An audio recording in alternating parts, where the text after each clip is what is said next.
Welcome in, ladies and gentlemen, to MBR, or as we like to call it around here, Nothing But Rants, the show where I find topics that I'm oddly passionate about and I pontificate upon them. These are not hot takes, but rather takes that I'm hot about. What's up? You like that? You really like that?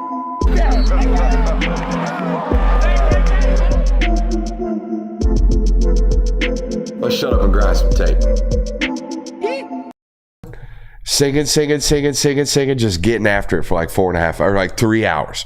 George Strait, greatest live concert you'll ever watch. What is up, ladies and gentlemen? Welcome into the Film God Network on a fabulous Monday evening. I am happy to be back with you guys and live here in the studio after a long week out in LA. I'm gonna tell you what, took a red eye coming back. It's the only way I'll ever travel coming back from the West. All right, because if you get that 9 o'clock a.m. flight, that's great.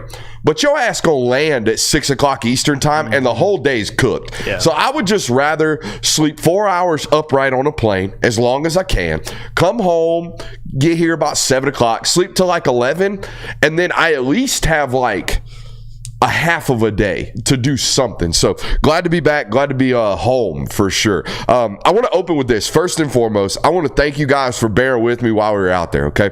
We're not like everybody else, okay? We don't get a huge machine when we travel. When we travel, it's pretty much just me and the boys, and sometimes it's just me. So when we go out to LA, we are only going to be as good as the Wi-Fi holds up. So this time, I think the audio issues were in large part due to the fact that I was running off of a hotspot on my phone, and I think it was just like, oh, great, 4K video. We gonna shit that audio right quick just to make sure we get this stream out. I think there was some things going on. So I just want to first and foremost thank you guys for doing that. But I also wanted to really save my kind of final thoughts about the event, and one of my favorite events, if not my favorite event that I cover every single year. Wanted to save my final thoughts for you guys here on the network when we're in a good studio, right? When we have good audio and we got some good takes to fire off. So want to thank you for being here, and again, want to thank you for bearing with us while we're out there in LA. Big Georgia news day today. 2 commitments, one just right before the show started with Isaiah Gibson. We're going to talk a little bit about this from the USC angle of things here in the National Hour. Most of the, hey, them Dawgs is hot, most of that talk will come during the local hour. So hang around with us. We'll talk about that during the 9 o'clock hour. But I want to open with some Elite 11 thoughts. And I want to preface my kind of final rankings, if you will. I want to preface that with this. Normally when I go out to this event, there are like 3 or 4 stamped dudes, and then the rest of the guys are just kind of okay. You know, that's like maybe these guys will pan out. Maybe this will develop into, because you're still watching a top 15 quarterback in the country. And oftentimes those guys ball in college. There's some development, there's some growth, some physical maturation, a lot of different things. Some of them are scheme fit. They go to a great position where they have a great opportunity to play really well early on, whatever it may be, right? But when I go to these events, normally there's like 3 or 4 guys that kind of establish themselves as the upper echelon, and then the rest of the guys are kind of competing. I didn't feel like that this year. I felt like, to me, there was a clear-cut 1, and then 2 through 15, 2 through 14 could be relatively interchangeable. I thought it was the deepest Elite 11 group I've seen in a long time. If you told me there were 11 college football starters out there, I wouldn't be shocked. But if you only told me, hey, there's really only 1 guy here, maybe 2, that has an opportunity to be like a guaranteed first-round pick, I wouldn't have doubted that either, okay? And I'm going to go through it right now. I felt the clear-cut number 1, in my opinion, was Tavion St. Clair, the commit to Ohio State. The film lied on that guy for 2 reasons. 1, completely revamped the throwing motion. Super linear on tape, would stand over that left knee. Left knee would be front locked. Didn't show a lot of arm talent, but showed the arm strength on tape. Also, now he's rotational, and he's gained like 15, 20 pounds since October. So it's a completely different eval. And every single day of all those guys out there, Tavia was the one every single day where I'm like, shit, man, did you see that ball? Or, whoa, or holy F. You know what I'm saying? Holy, whoa. All right, he did that to me multiple times during the week, consistently during the week. Now, Keelan Russell comes in at number 2 for me for a very similar reason. I felt like anything inside of 30 yards, Keelan Russell looks dialed. Absolute freakazoid. Ball pops, it's tight, got a lot of late life, a lot of early life to the football. 30 and beyond, felt like things could have fluttered for him. Maybe that's something we pick up and we find as we really fill out in college. And he's still only about 190 pounds at 6'4", and he is a legit 6'4". Okay, not unlike some of these guys we're going to talk about tonight. But I had him at 2, and I had Deuce Knight at 3. I felt like those two individuals were almost identical. One's just left-handed. You know what I mean? Deuce Knight 6'4.5", Keelan Russell 6'4". Deuce Knight about $195, maybe 200. Keelan Russell about $190, maybe $195. Elite Life, Deuce Knight a little bit more of a top end arm, where I think Keelan Russell a little bit more dialed in, if that makes sense. Where Deuce might struggle with some accuracies, where Keelan Russell might struggle with, hey, we need to drive this ball right here and really throw a one. We need to put this ball on a line. Let's see what happens.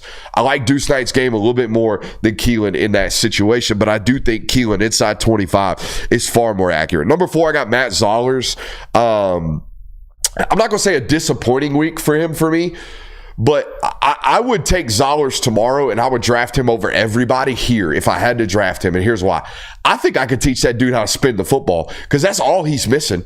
That's all he's missing. He did not throw a single tight spiral all week. It was just everything was overthrown. Everything was a little wobbly. And it just didn't spin right. And I think a lot of that has to do with, they delivered footballs to these kids like a week before the event. Now, they're all aged by absolute professionals. Absolute professionals. Ball had been clearly waxed, had obviously been mudded, had obviously been aged for a brand new football. They all had their names on them and everything. Every ball was the exact same, but Nike torque ball with a super, super fine nose on it. I think Stetson said it on our interview. It took him like 6 months to figure out and remember how to throw that Nike ball and make it spiral. I feel the very same thing on Zollers here. Coming from throwing Wilson high school balls to throwing these Nike balls, it just didn't come out the right way. However, it's very I didn't watch Matt Stafford in college. I didn't see it. But I would imagine it felt like this, where you're just like, how did he throw that ball? How did that ball arrive like that? Because it shouldn't have. The mechanics didn't look right. He's kind of leaning, and then and he dropped the slot on that ball, and all of a sudden it's just like poof, right by your head, but it didn't even spin right. Give me Zollers, and it is Zollers, by the way. I've been Zollers in it. Our boy Uncle Jeff, who's making the show notes tonight. Jeffrey, I hope you're watching. Probably not, but maybe he's a film guy aficionado. I don't know. But anyways, what was I talking about with Jeff? Well, you were saying he's in the show notes, but pronunciation of... Oh, yeah. He was the one that put me on that. It's Zollers like dollars, not Zollers. Frederick Zoller? Yeah, because I've always wanted to do the Zollers thing. Anyways, Zollers at number 4. I got Julian Lewis at 5 and Luke Nickel at 11. And I think these individuals are almost identical. I think Julian has a little bit more refinement, whereas like Luke can overstride every once in a while. But their physical profiles, their physical limitations, identical. They're both 6'1". They're both 200 pounds. They're both 4'8"-ish athletes. Maybe Luke a little bit faster. Okay, but both going to have to limit the accuracy. I think Julian is at a little bit more of a refinement rate, but Luke has the film, essentially has the this guy's stamped. He wins high school state championships. So very interesting evals for me there. KJ Lacey, I honestly, very similar to Julian, I think with a little bit more high-end athleticism. I think the twitch is there. You could see it in just his release. The most efficient and quick release of anybody out there this past weekend, the Lacey kid going to Texas. And based off the film, was one of those where I was like, we're going to have to find out, you know? We got to go out and see. He kind of proved everything that I needed to see. Now, the Hassan Longstreet finished number 20 for me on film. Y'all got to bear with me on that one too. I came back with the concrete in the nose, getting off that airplane.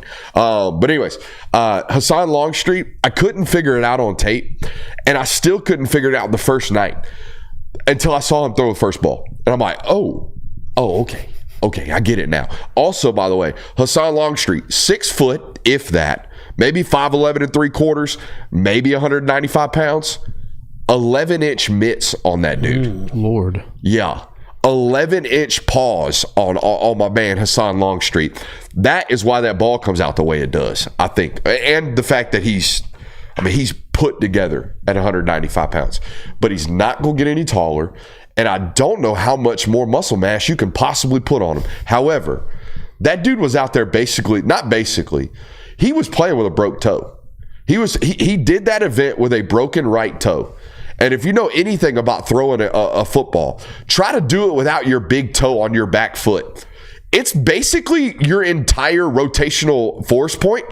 You rotate off your feet. We produce ground force to throw the football. Majority of that's on the instep of your back foot. Would you agree, Kirk? I would say so, yeah. Had none of it. Could not. If this is his right foot, he was like this all week, just on his back right heel, just trying to figure it out. Tough as shit. And this was one of those things, and you guys have been with me on these events. When I see somebody's hurting, I'm going to go ask if I can, because I need to know. I don't need to be pontificating upon where you're at. I don't need to be hypothesizing about how hurt you are or whether or not you are hurt. I don't need to be putting a percentage meter on it myself. I need to be asking you because you're the one dealing with it. So the second day, he was over there getting his foot taped. And I walked over there, introduced myself, said, Hassan, you don't know me from Adam. I'm Brooks Austin, Sports Illustrated, all the good stuff. I got a question for you, and you don't have to answer it if you don't want to. How hurt are you? And you could see him like, kind of put his head down, and he was like, mentally you could look at his face like, I don't want to make excuses. And I stopped him. I said, bro, I need to know, because we're out here ranking you guys, and if you're out here playing 60%, 75%, it would behoove us to understand this, to know these things. He played about 40%. That's what he said. And then I may or may not had talked to an athletic trainer afterwards that was like, bro, that thing is brutal. I can't believe the kid's out here type shit. So Hassan Longstreet, tough as nails. Ball has immediate elite life. Number 7. Number 8, Bryce Baker. I'm not going to lie. I wanted to see more. You guys know how excited I was to watch Bryce out there in LA.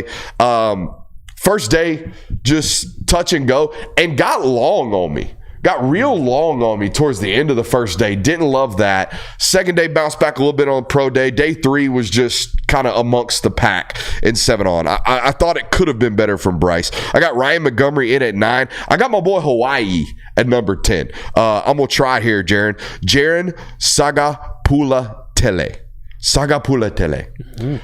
We call him Big Hawaii. Big lefty. And there was a bunch of lefties out there. Dylan Gabriel was out there. We had our boy Hawaii. We had Deuce Knight.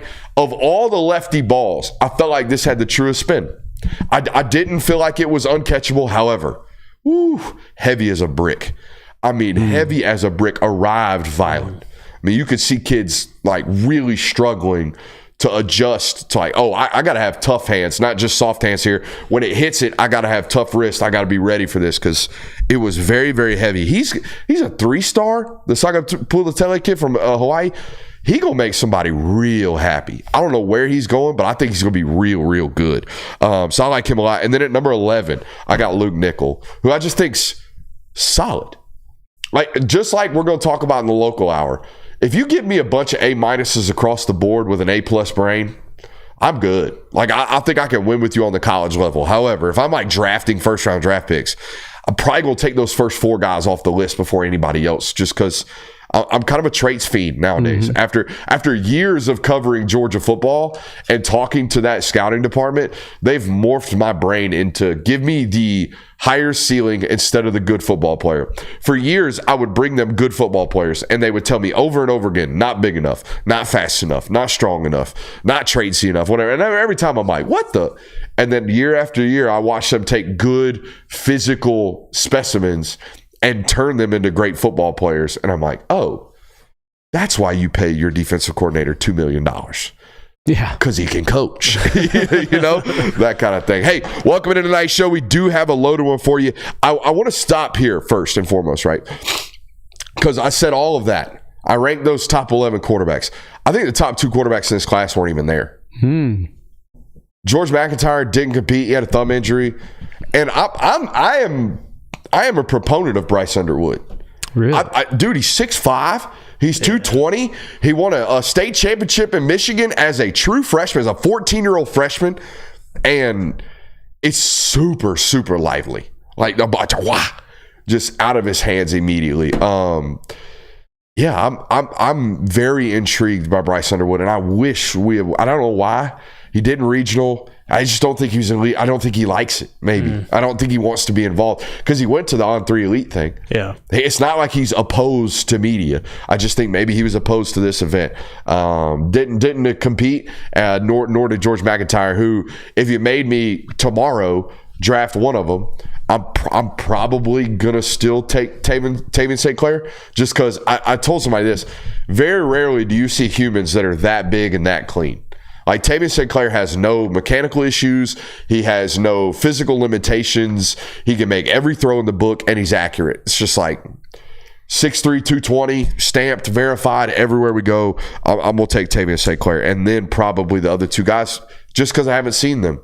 I haven't seen Bryce since he was a true freshman, so it's tough for me to do that. Welcome in. We do indeed have a loaded show for you guys tonight. A little bit of a questionable extension. Questionable, right word for this? We'll call it questionable. Dubious, maybe? Questionable.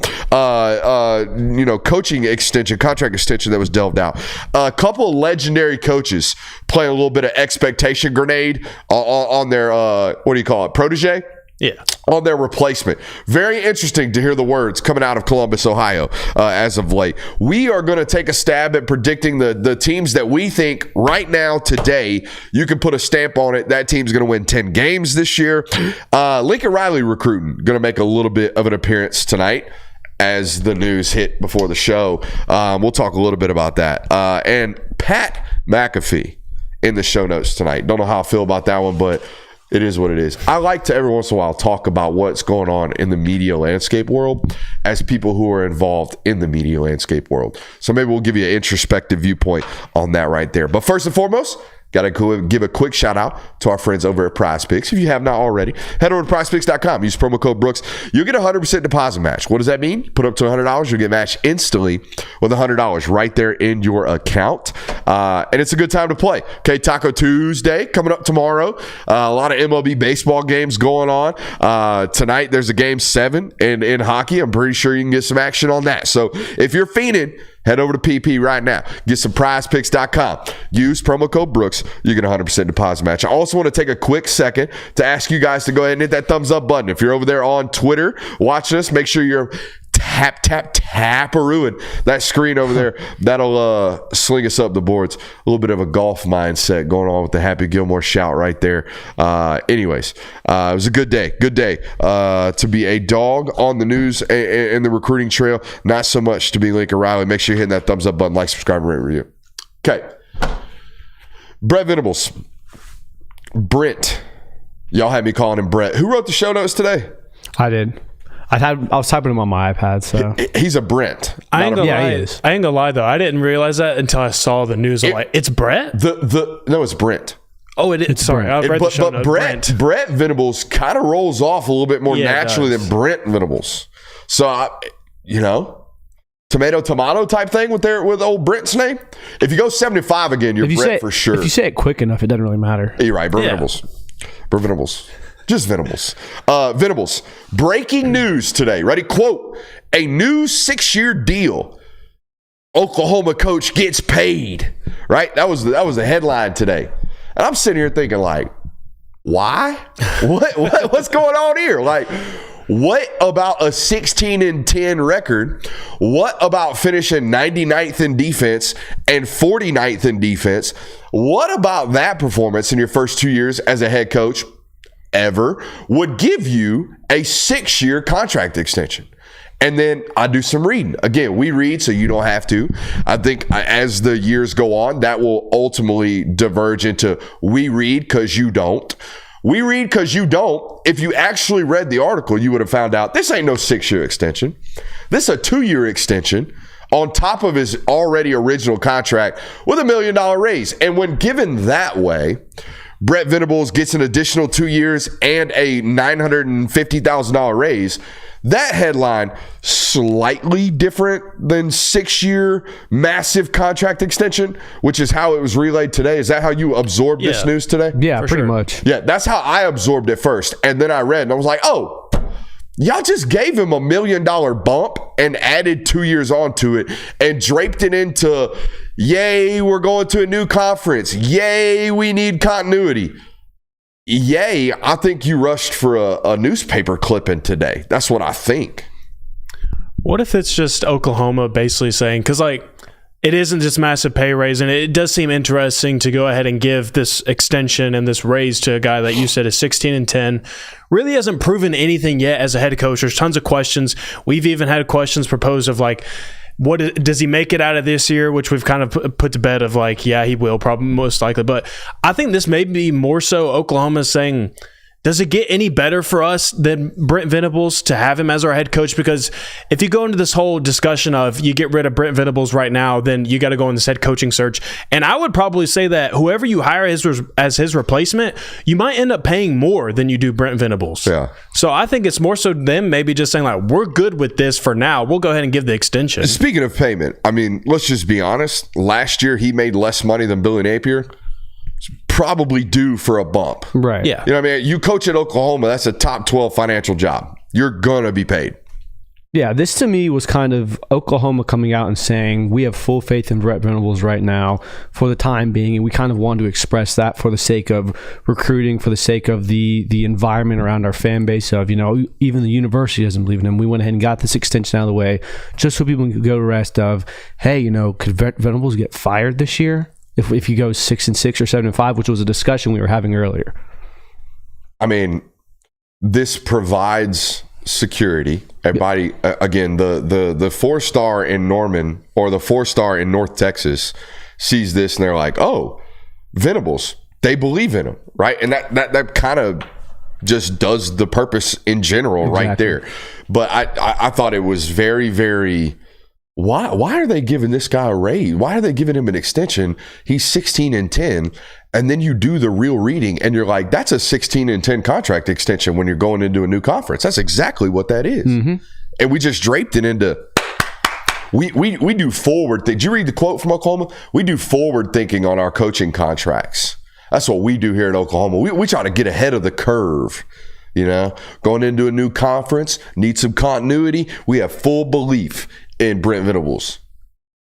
2-year contract extension. Here's an additional $1 million. Yeah. Full belief. So I think that's a little bit fugazi.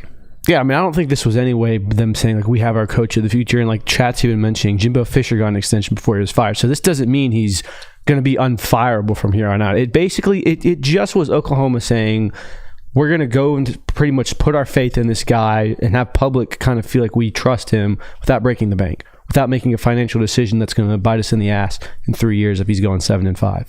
I think the Oklahoma head coach probably makes $8.5 million just the rest of time. Just whoever it is, give him $8.5 million, call it a day. I think that's what this was basically saying. Sounds about right. I'm good with it.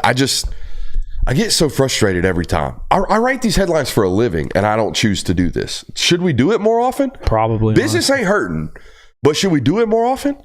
Because these SOBs do this left and right. This was a nothing story that got draped into a 6-year contract extension. That wasn't what this was. Must have been starving over there.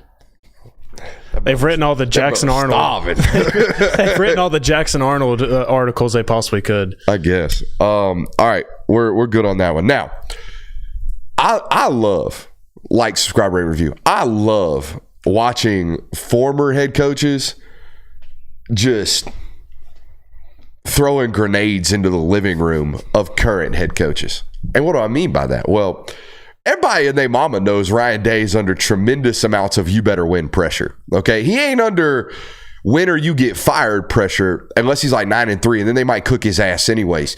But he's under a lot of pressure to win a national title, a lot of financial pressure to win a national title. Okay? 3 years in a row losing to Michigan?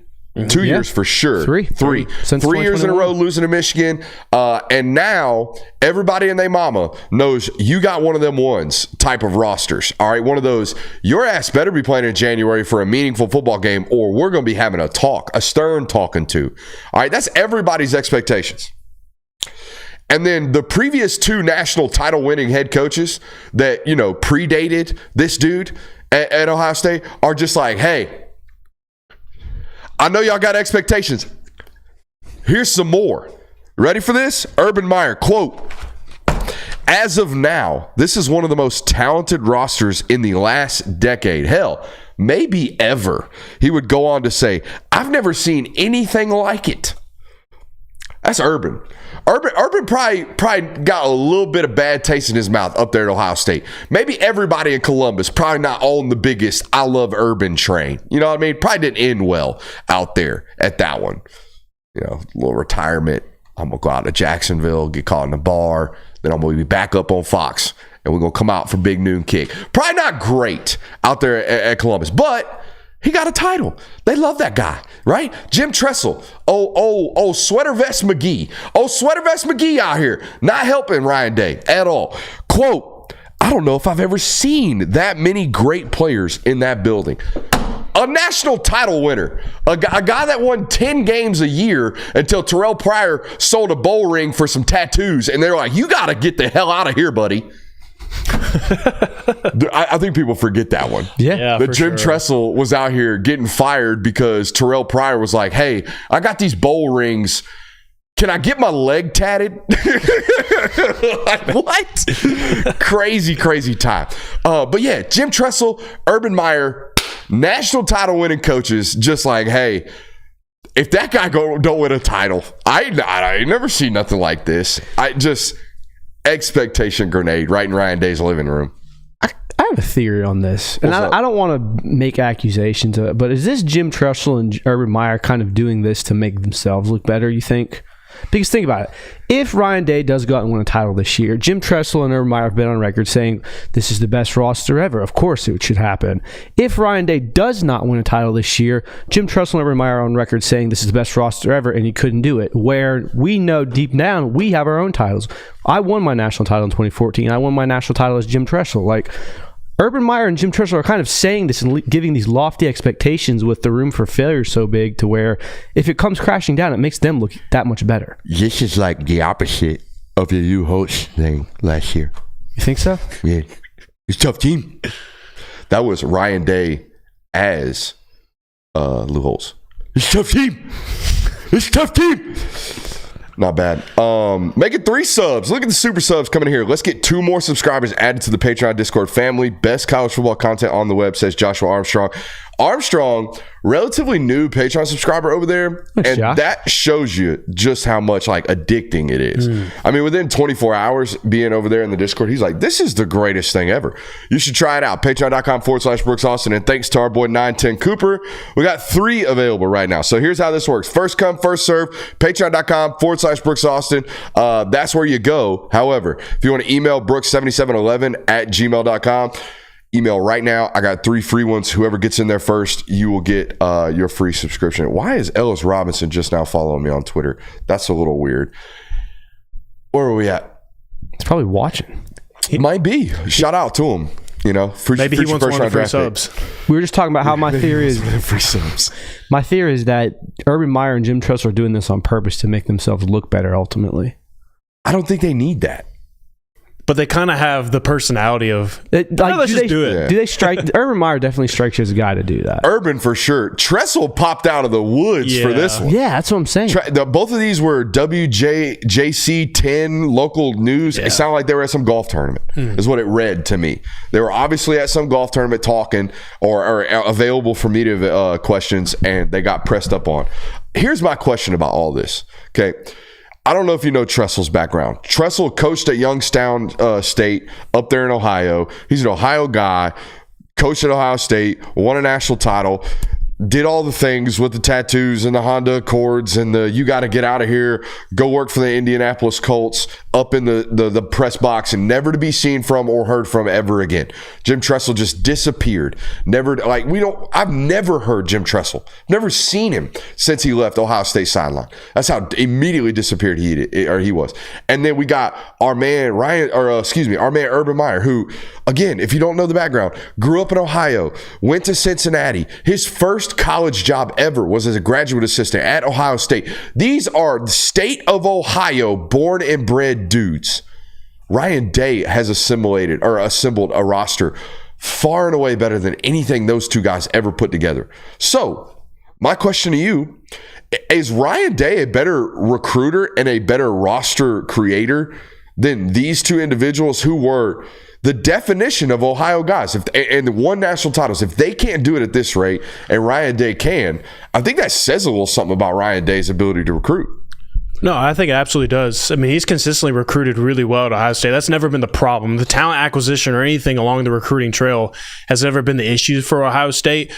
The only pushback I would give on that is maybe he's also at Ohio State during a time where they can really capitalize off of. We are the University of Ohio State. Yeah, and the chat jumped on that immediately, right? He just has more funds. And look, back in the day, if Urban wanted to buy a player, he had to cheat to do so. If Jim Tressel wanted to buy a player, he had to cheat to do so. Nowadays, if you want to buy a player, you just have to have the biggest funds. And I get that. I'm 100% with you.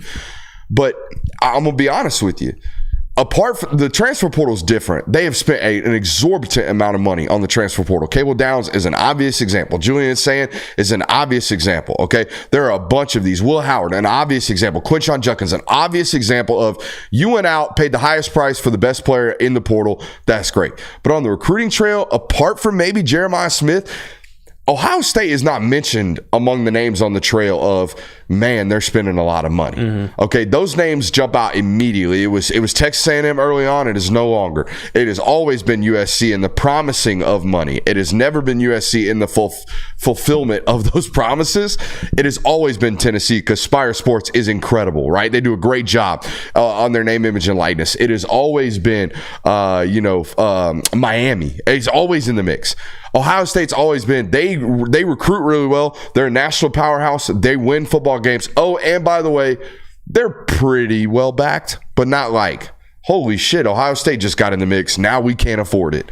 It's not one of those. He is recruiting, man. You got to give the kids some credit. I would also say, too, like really since NIL has been introduced, I wouldn't say that there has been like this massive shakeup in high school recruiting. Like the schools that have been recruiting well have continued to recruit well. Like I wouldn't say that there's like all of a sudden these different universities in the top 5 of recruiting classes at the end of each and every cycle. Like Georgia has remained in the top, Alabama's remained in the top. Like the same schools outside of Texas A&M landing the number 1 recruiting class with Jimbo Fisher.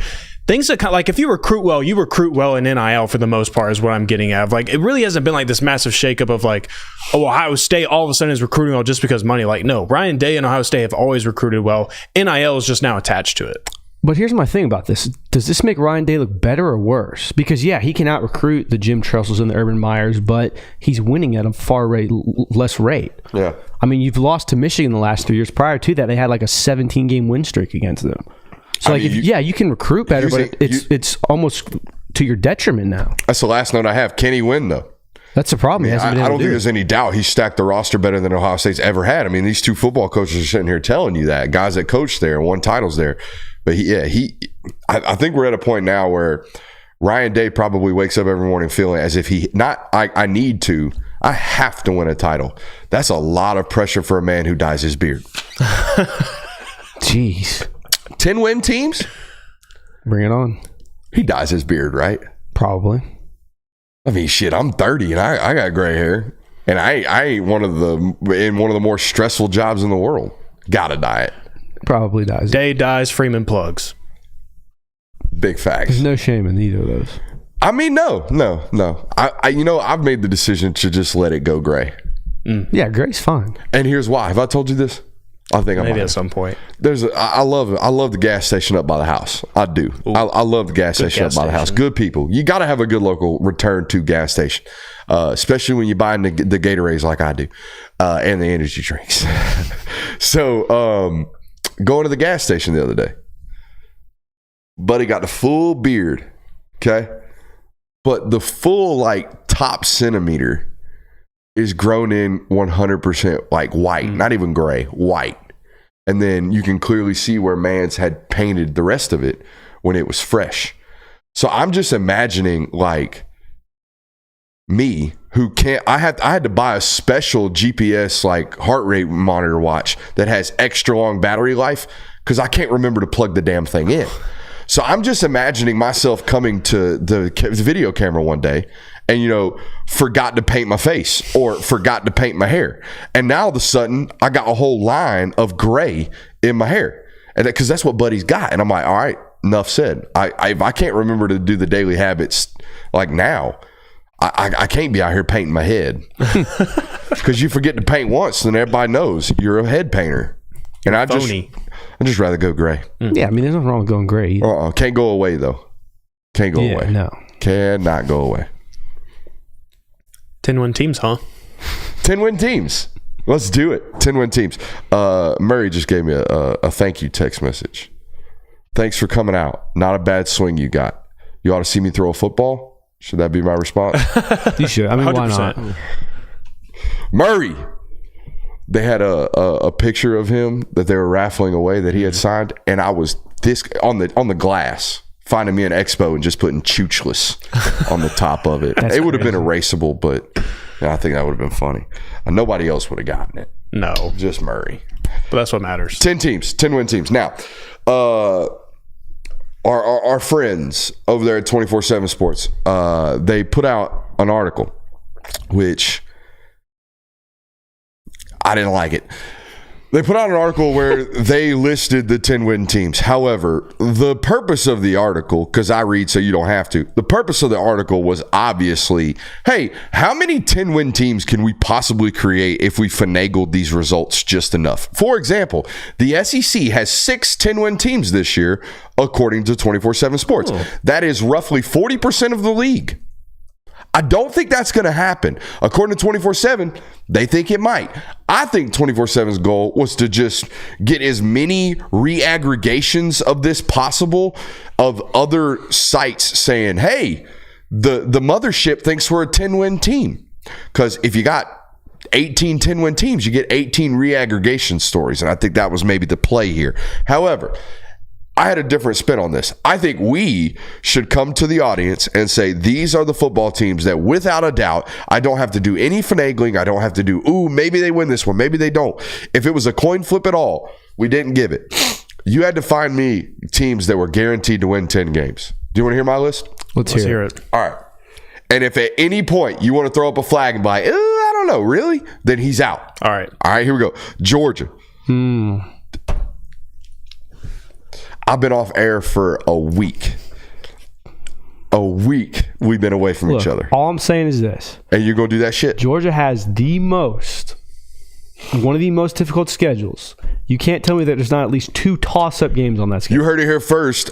Kirby thinks Georgia is going to win or lose all 3 road games this year. That's what he just told you. Put it on the board. Didn't say that. Put it on the board. Bottom ticker, Christian Kirby thinks Georgia sucks. Did you not just say if there's toss-ups, they're out? Yeah, I don't think you can't convince me Bama and either Texas or Ole Miss on the road aren't toss-ups. At the very least. I think one of those is a guaranteed win.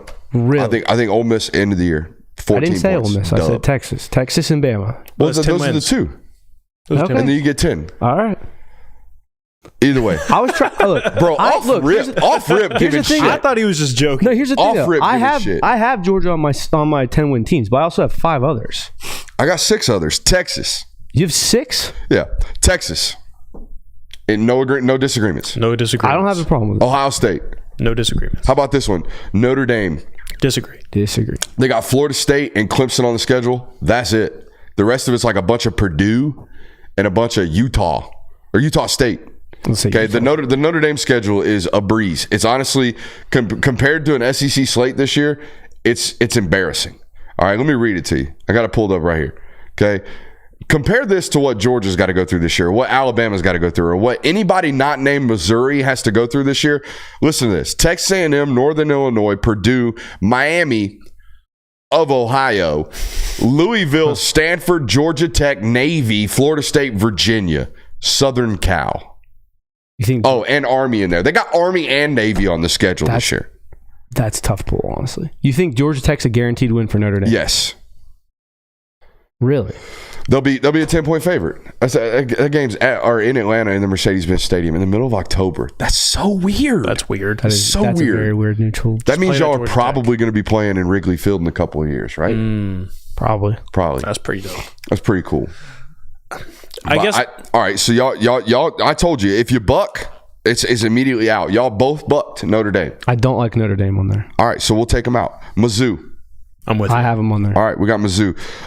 Florida State. I'm with you. Notre Dame and Clemson on the schedule, but you're with me otherwise? Mm-hmm. I think the ACC is just... I have Florida State's the only ACC team I had. We pinned it down to we feel like someone in the ACC is going to win 10 games, and it's going to be Florida State more than likely. Oregon. I'm with you. Have them in there.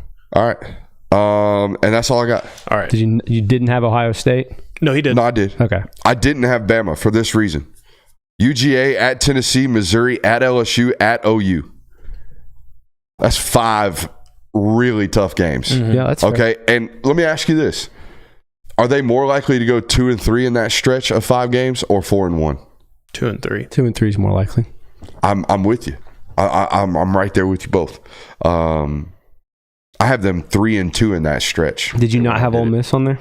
No, I'm with you on that. I'm this close to just being like, bro, they're 9-3. And now I know that's going to come back to bite me. I know, but I just the moment they're on the verge of falling apart, stick a dynamite. It's just going to go. I don't believe in repetitive success on the transfer portal model. I don't. I agree with you on that, but the problem is it's LSU, Oklahoma, Georgia. That's it. And they got to go 2 out of 3. And you're telling me they have to go 0-3 for them not to be a 10-win team. They're going to win 10 games. Then. That's unfortunate for my predictions, but I'll allow it. And I mean, 10 wins. We'll let them be the 7th team on my list. So we put Ole Miss into this. Yeah, I mean, I have. What's your list? I have Tennessee on there with an asterisk. Ooh, Tennessee doesn't have to do a whole lot. It's Oklahoma, Bama, Kentucky, Georgia. Kentucky might give you Bama problems. at home. Where's that OU game? It's in Norman. It's in Norman. So I mean, Heupel goes. So back. again, it's Georgia, Bama, or Georgia, Bama, Oklahoma. You have to go 0-3 for that to not be 10 wins. Oh, you're okay. Just doing little adjustments here. I hear you. The Tennessee at 10 wins. I get it. I could see it. Yeah, that was my whole thing. Is like I'm not gonna fuss about it or anything. Like it's very plausible, but I feel like I feel way more comfortable saying that's a 9-3 football team than I do that's a 10-2 football team. The problem is there's a lot of teams in the SEC alone that I would say I'm confident will win 10 games this year. I don't think every team on my list is a guaranteed win for 10 games. At that point, I don't think Georgia's guaranteed for 10 games. Things can go catastrophically wrong, and you can be a 9-3 team. I'm trying to think if there are 6 SEC teams that go 10-2, how in the shit do you pick the 3 that go to the SEC or to the playoff? The 12-team playoff. The 2 guys that played in the SEC championship game, they're in. Yeah. Yep. And then whoever's got the keynote win. Yeah. Probably. Yeah. This is why we're going to 14. It's going to be That's why we're going to 27 in a couple of years. Don't do it. God forbid we make decision makers make decisions. You know? I had one team that I put as he said asterisk, I'll say as my asterisk team. And I'm doing this not because I necessarily have belief in this football team to do so, but because by God, your schedule says you should. And if you don't, Penn Stating me? I am Penn Stating you. And that's why there's James, get the Frank out of here. Are you shitting me? That's why there's an asterisk. But I'm telling you, every time I look at the schedule, I'm like, there's just no way you shouldn't go 10-2. I don't get I get the James Franklin. Yeah, I get it. I get the questions. I understand. That's why they weren't officially on my list, but I had to propose it just because, Missouri's on here because of their schedule. Like, obviously, they have a great quarterback in Brady Cook. They have Luther Burden. Drinkowitz has done a great job with Missouri, but Penn State's schedule says you better go 10-2. Like, there's 2 losses on that schedule, and you can put it that way. But it's like USC, UCLA, like those types of things. It's a weird. You don't think Miller Moss got a 450 in his bag? He might, and he might. And that's a conversation that me and Christian were having before the show. But y'all talk without me? Yeah, when you're not here. Yeah, when you're not doing the pregame with us. It's a weird schedule because there's a great chance they start out 4-0, and then it's UCLA at USC, bye week at Wisconsin, Iowa State, Washington. Like that's a really, really tough stretch. But it's also against teams where it's like, how good is UCLA going to be? How good is USC going to be their first year in the Big Ten? How good is Wisconsin going to be in Luke Fickell? We know Ohio State's going to be a big problem. How good is Washington going to be the first year in the Big Ten without Kalen DeBoer? That's my biggest question. What's Washington and Jed Fish going to look like this year? Now, you win 10 games at Arizona. You might be one of the best college football coaches in the country. I think that's fair. But But man, is that roster gutted, Depleted. just absolutely gashed. If they weren't drafted, they were taken to Alabama. If they were worth a shit, you get stuck with our boy Will Rogers, and that's it, right? Pretty much. Kind of it. I think they took the running back from Arizona, but they didn't get McMillan, and they didn't get the quarterback either. So Fafita, that's his name. All right, there's a lot of questions in the Big Ten this year. Dylan Gabriel, chooch. Oh my. Oh, was he there at the Elite 11? Bro, from the ear too, like catcher's release, absolute dimes. They do that rail shot competition, where it's not really a rail, it's called a rail shot, but it's really like a vert that you're throwing over the corner but under the safety who's getting over late. You think of a cover two hole shot. Ball. Say what? So it's like layering it? No, it's a line. It's a lined ball to the face mask of the receiver is what they want. But it's a 30-yard throw. Oh, I know what you're saying. You know what I'm saying? Yeah. It's almost like quarters in the corner, let somebody get on top. If you lead them too much, the safety's in the mix. If you put it in the middle of the field, safety's in the mix. You have to put it on his face mask, basically at the pylon. That's what they want from 30 yards out. So it's a really, really tough throw. Caleb Williams last year shows up in sweatpants. Okay, shows up in sweatpants and a baggy hoodie, dribbles the ball 2 times on the turf. 1, 2, 3-step drop, fucking Hummer, boom, right by everybody's face, dop, right in the kid's face mask, about breaks the kid's nose. Does that 3 times in a row, throws the next one on the track, and is like, all right, you guys can win. Dylan Gabriel did the same exact thing this year. It didn't look like Caleb. Yeah. And he also did the workout before. So he didn't have the I ain't even warm, watch this, but it was I'm clearly better than everybody else here, and I can throw the ball wherever I want, whenever I want, however I want. And today I'm going to let you win. Damn. That's pretty badass. Dylan Gabriel got one of them ones. But he about 5'10". He very small walking by you. But damn, ball's got life. Super excited to see what he does at Oregon this year. Who are the other camp counselors? Miller Moss looked well, but just showed up for the pro day and threw. Caden Salter was out there. I think Liberty's just going to pump out 4,000-yard passers, but you got to be very careful about your eval on them, kind of thing. But this kid wasn't a Hugh Freeze guy. This kid, he played under the new head coach out there. And that guy's still putting up quarterback stats. So very intriguing nonetheless. All right, Lincoln Riley recruiting. We're running a little bit behind here. We got 2 segments left before we hit the local hour. So you lost Isaiah Gibson, obviously, has flipped completely to the University of Georgia. Now, if you've been listening to this show, oh my. Jamie hit us with a big old super sub in there. Somebody said free subs. How about them fucking dogs? Says Goodman with a good old $50 super sub. So I have 5 more. So that's a total of 8 now. I have 8 super subs. Brooks7711@gmail.com. Claim those right now. I can tell you right now, since I've been sitting here, I've already gotten 3 emails. So they're already starting to tack on. Make sure you're heading over there. Brooks7711@gmail.com. That's how you can reserve those. Like I said, several of them have already been accounted for on the email chain. Let's talk about this Lincoln route. Isaiah Gibson obviously completed the flip today. Yep. Justice Terry already decommitted, kind of waiting around, see what happens there. It won't be USC though. It won't be USC, and he a dog. Okay, like I think he's a dog. Now there is some Alabama mix in there. There is some maybe somebody else gets involved here, but these two, for some unknown reason, have been very tied to one another. Okay, very tied to one another. Committed on the same unofficial visit out there to USC and decommitted within 24 hours of one another. Isaiah popped today. Georgia sources don't have an indication on whether or not Justice will pop tomorrow because they've been one another. But they're hopeful. They're very hopeful at one point that this will be the thing. Now, here's when I got tipped off, and here's when patreon.com/Brooks Austin got tipped off. I don't go to these schools during May for no damn reason, okay? I go for a reason. Now, most of it is to evaluate football players. Most of it is so when coach from South Carolina or coach from North Carolina or coach from so-and-so ask me about such and such, I can say, coach, he's 6'2" and a quarter. He's 210 pounds. Ball's a little wobbly.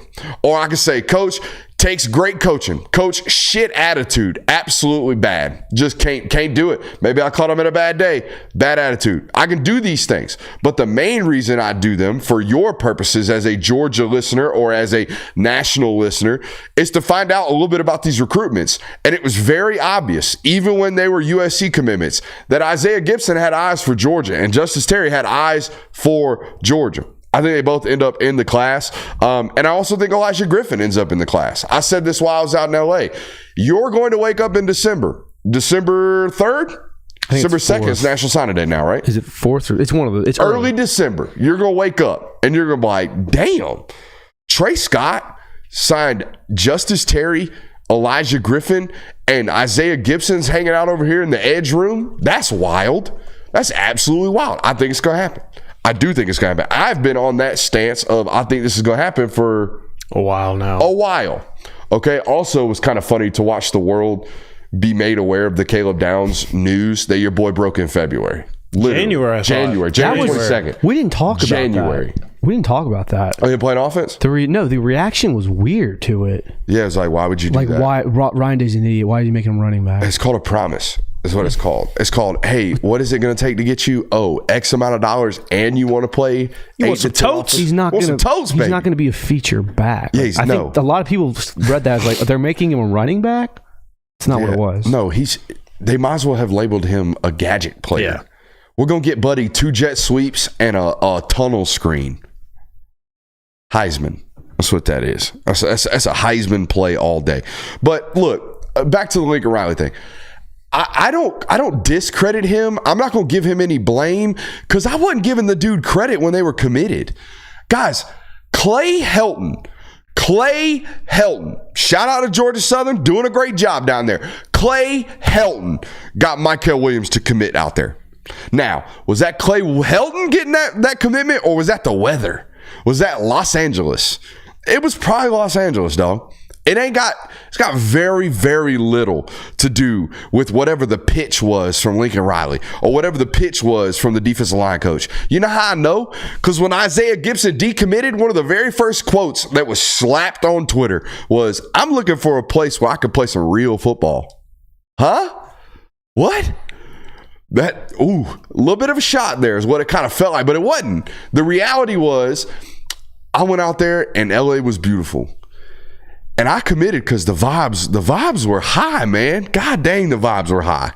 Just like every time I go out there, I'm like, you know what? Nah. But at first, I'm like, I could do it. This is nice out here. This is real nice. And I wasn't even getting, hey, you come out here, we'll give you 1.2. We'll give you $750,000. We will promise you whatever it will take to get you out here. You want your own barbershop on damn whatever, Broad Street, whatever they got out there, know it? We'll get it for you, baby.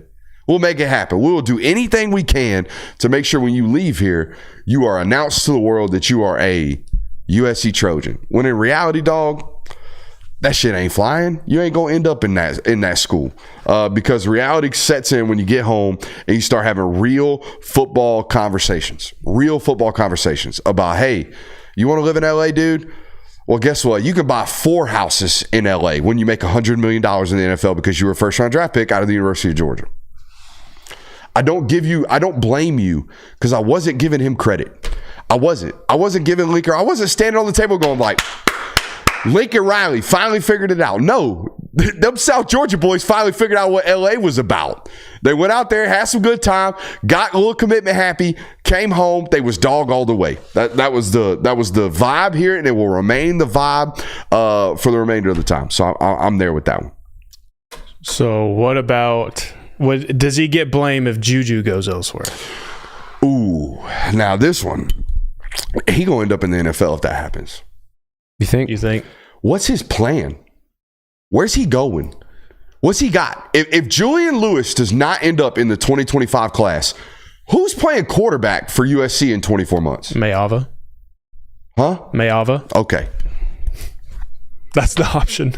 You know what I mean? Yeah. Like, no. That dude has gone from Heisman winner to Heisman winner to Heisman winner to Miller Moss is coming in for 2 years to, hey, we got this kid in 26 reclassing to 25 because we need him here now.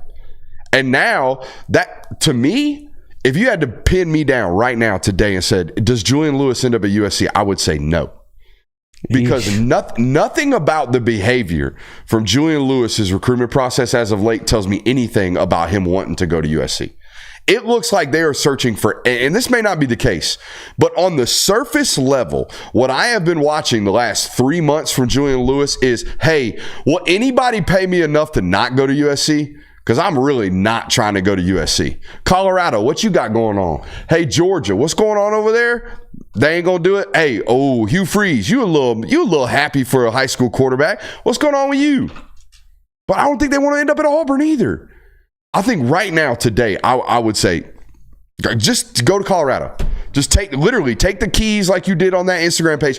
Take the keys, go to Colorado, play for an NFL system, be the next one that they wrap a bunch of new toys around every 6 months.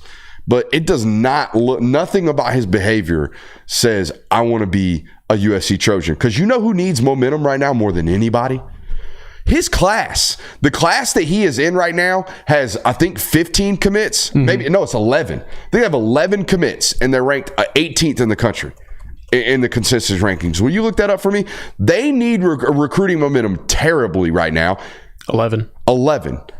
They got so much work to do, and all it would take is him to tweet out, I'm locked down, ain't shit happening, I ain't going nowhere. And then guess what? Momentum.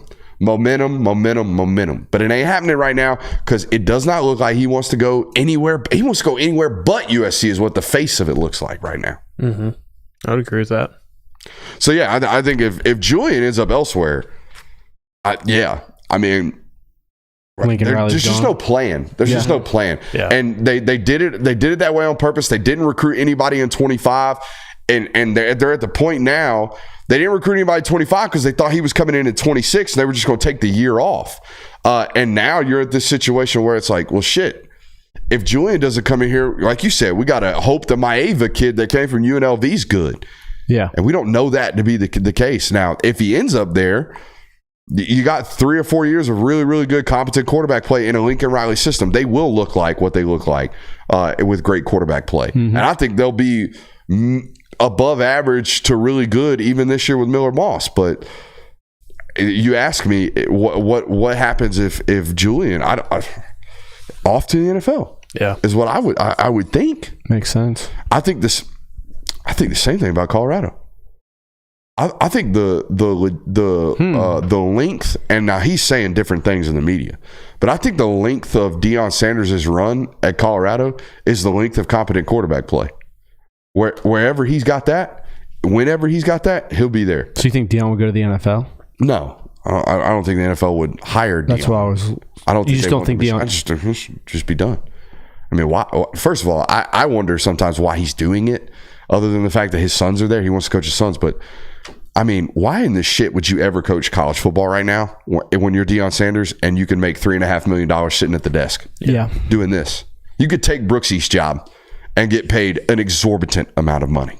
So I just don't know why. But he swears up and down, I'm going to be here for a minute. 5-10 years. I'm going to make my stand here. He's got to say it. You're right. But no, the Julian stuff makes it real interesting on the Lincoln Riley front. All right, last topic here for the National Hour. McAfee's been real loud about this. Very.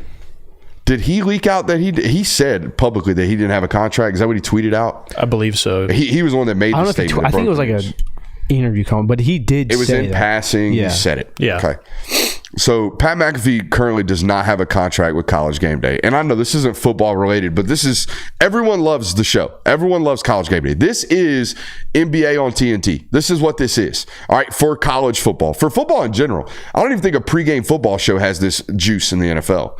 I think this is the preeminent pregame football show, and everyone listening to this right now feels some type of way about Julian to Indiana. feel some type of way. You know why that is, right? Yeah, I remember that. Yeah, the quarterback coach got a very unique relationship with the parents. They were the first ones to like really believe in him when this quarterback analyst was a quarterback analyst at Florida State. So it was just it's a favor to a buddy, somebody that did a great job. And I think that buddy is probably going to get some clout off that because we got people in the chat talking about Indiana because Julian took a visit. What were we talking about? Pat McAfee. Okay. I'm really intrigued by this because it matters, right? College Game Day to me matters. And I'll be honest, I'm a real big fan of Pat McAfee. Not the content. I don't watch it, but in terms of what?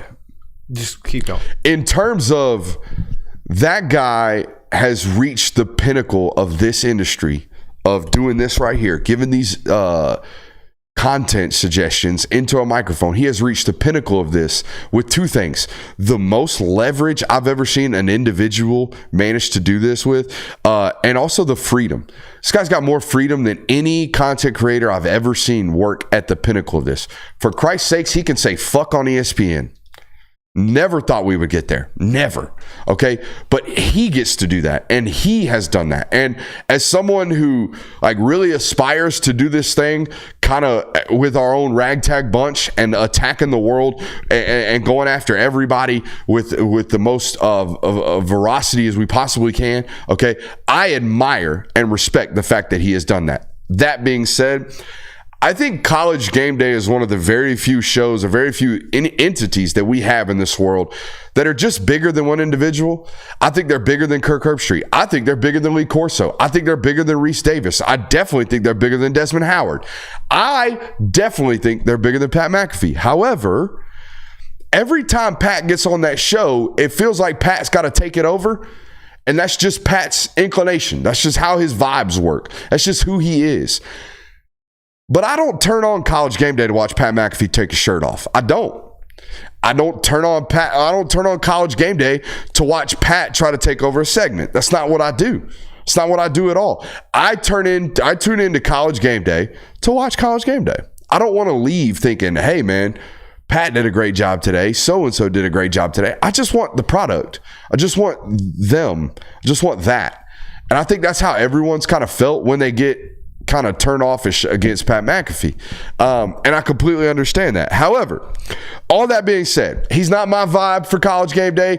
I think he could be himself or maybe even give him back in doses like we had him. Have him jumping into rivers and shit. Just give me 15 minutes of Pat. Don't give me 3 hours of Pat. I think everybody feels that way about that. However, I've had the rare opportunity to watch College Game Day from behind the scenes, get to watch these guys actually work with one another.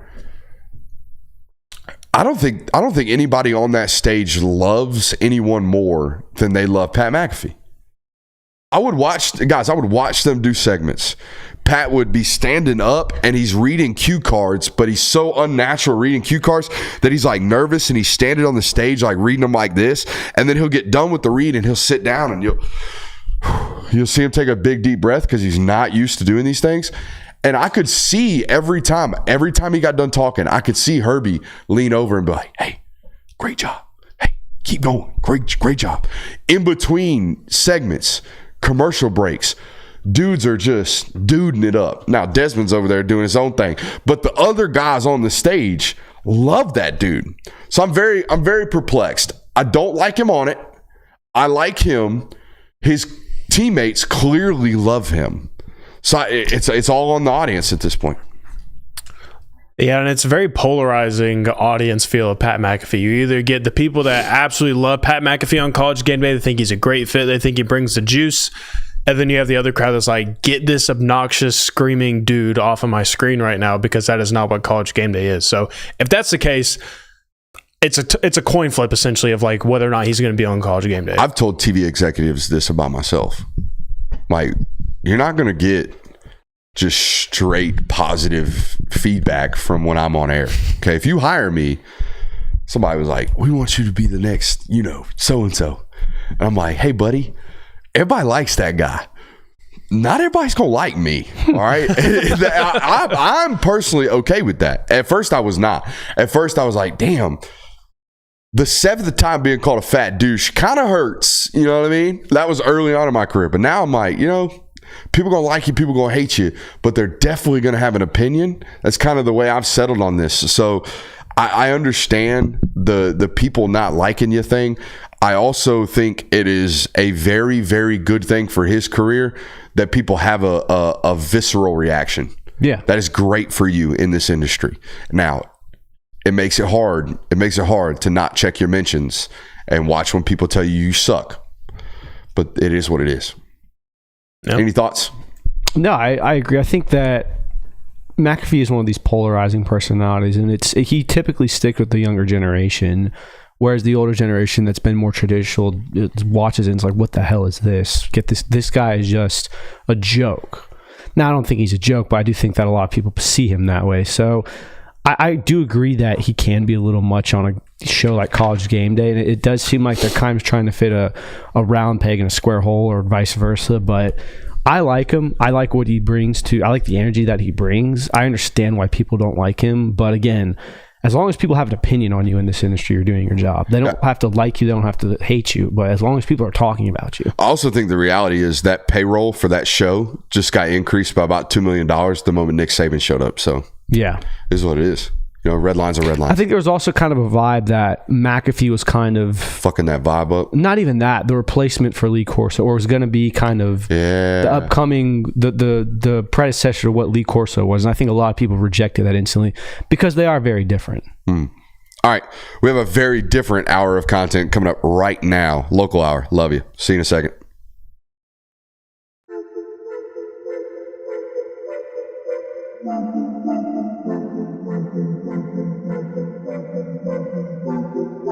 Welcome into Talk the Dog, the show where we find a bone to pick and a take to give. These are not hot takes. These is dog takes. Can I talk that dog?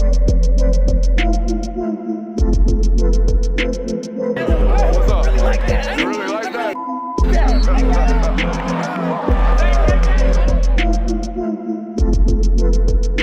Let's shut up and grind some tape. That would be dope. That would be. A little explicit. Make it seem edgy. We were just talking about how sometimes I do feel bad that I'm out here cussing, but it's just, it's flavor and seasoning, whatever. But I don't feel bad until someone comments that they watch with their kid, and I'm like, damn. But if he's like over 7, his friends are saying it in school, so it is what it is. Yeah. Raise your kids better if you don't want them to speak with bad language like me. What? I don't know. I do cuss around my kid, and he's only 4. He'll turn 4 next month. But he clearly knows he's not allowed to say those words because he don't say them. I don't know. Anyways, hey, local hour, Dawgs, cooking on the trail. In June alone, check this out. June 6th, Zayden Walker. June 9th, Christian Garrett. June 10th, Todd Robinson. June 11th, Taylor Taylor. June 24th, I got him.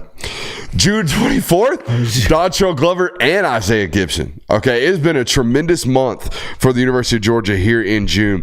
Let's talk about Donald Glover first. He was the one that popped today. We would be watching film right now, but hey, Donnie, I need an updated film, okay, because I'm not about to watch your freshman tape or your sophomore tape. I'd rather watch a junior tape. Same thing for you. We're not watching. We have Isaiah Gibson Jr. tape. We can watch it if we want. Haven't actually turned it on here on the channel, I don't believe. But anyways, Glover, let's talk about this. A 4-year starter at a very, very big school. A very big school. And by the way, when I saw him as a freshman, about a week before he got his first SEC offer, which I believe was Ole Miss, okay, committed to Alabama at one point. When I first saw him as a freshman, I was like, shit, man. I was there to see Bo Hughley, but I was like, ooh. This one's gonna be one. This is gonna be one of them ones. Very, very clean.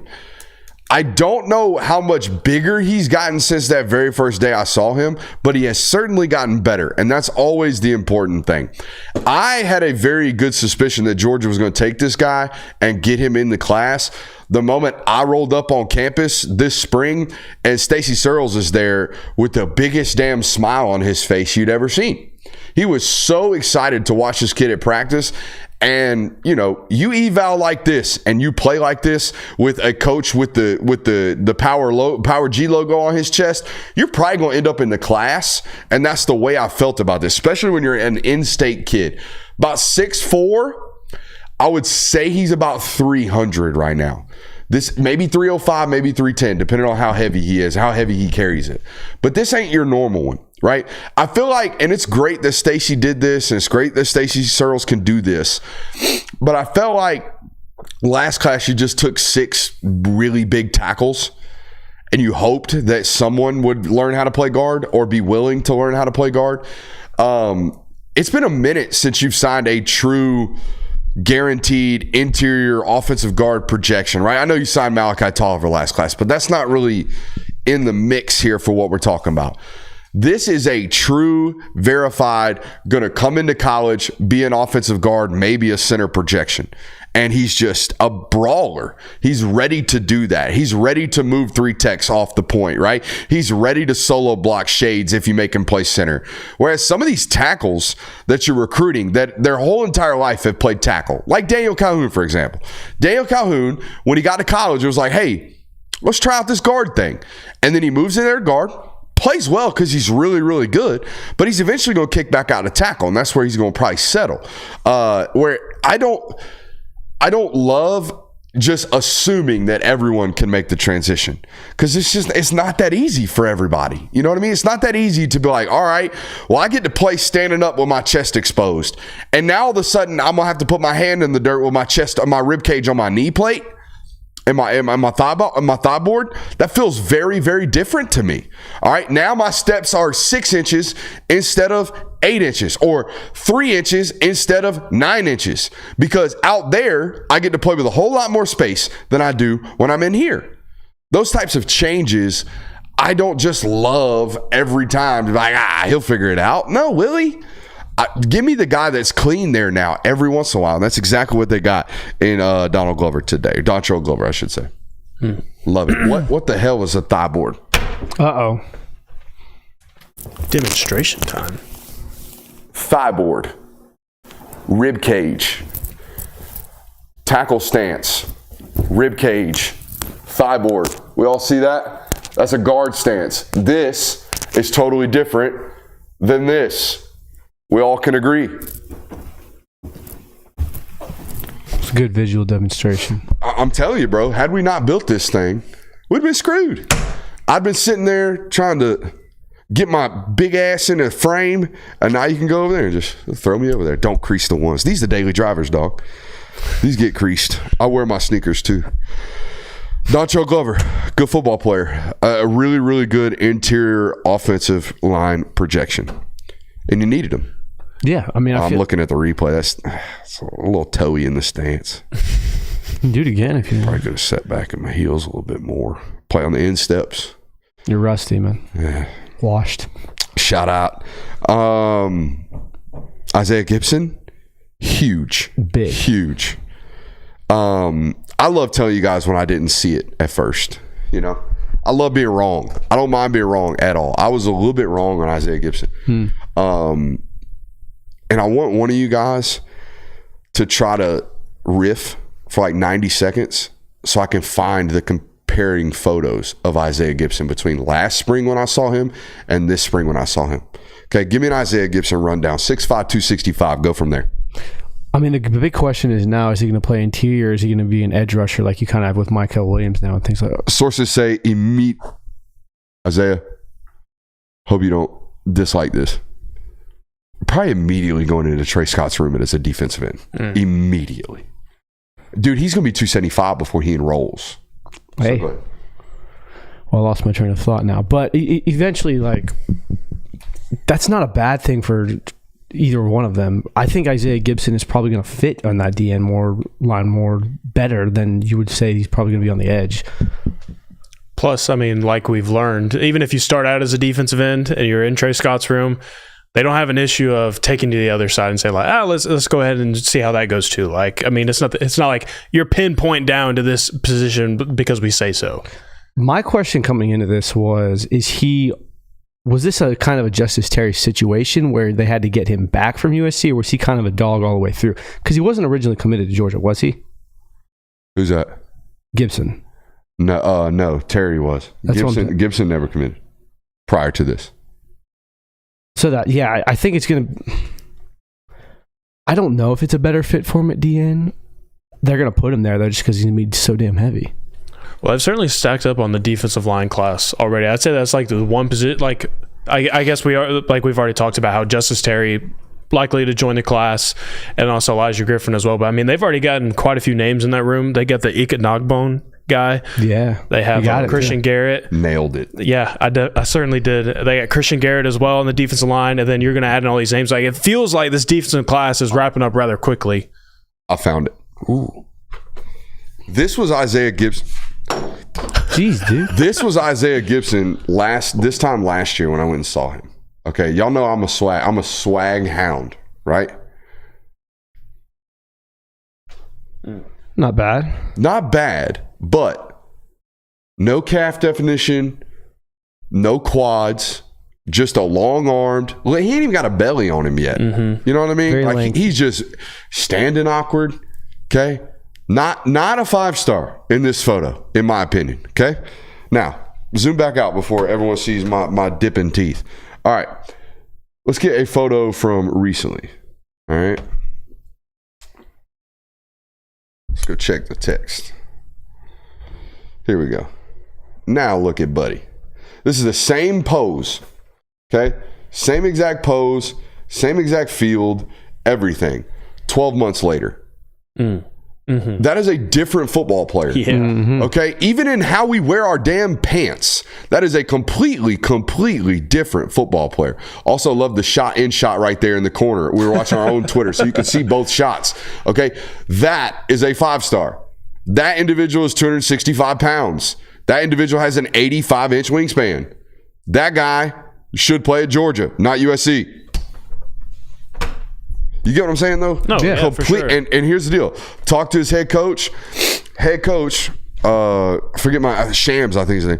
Head coach went to him last summer and was like, Isaiah, dude, we have got to get past parallel in our squats.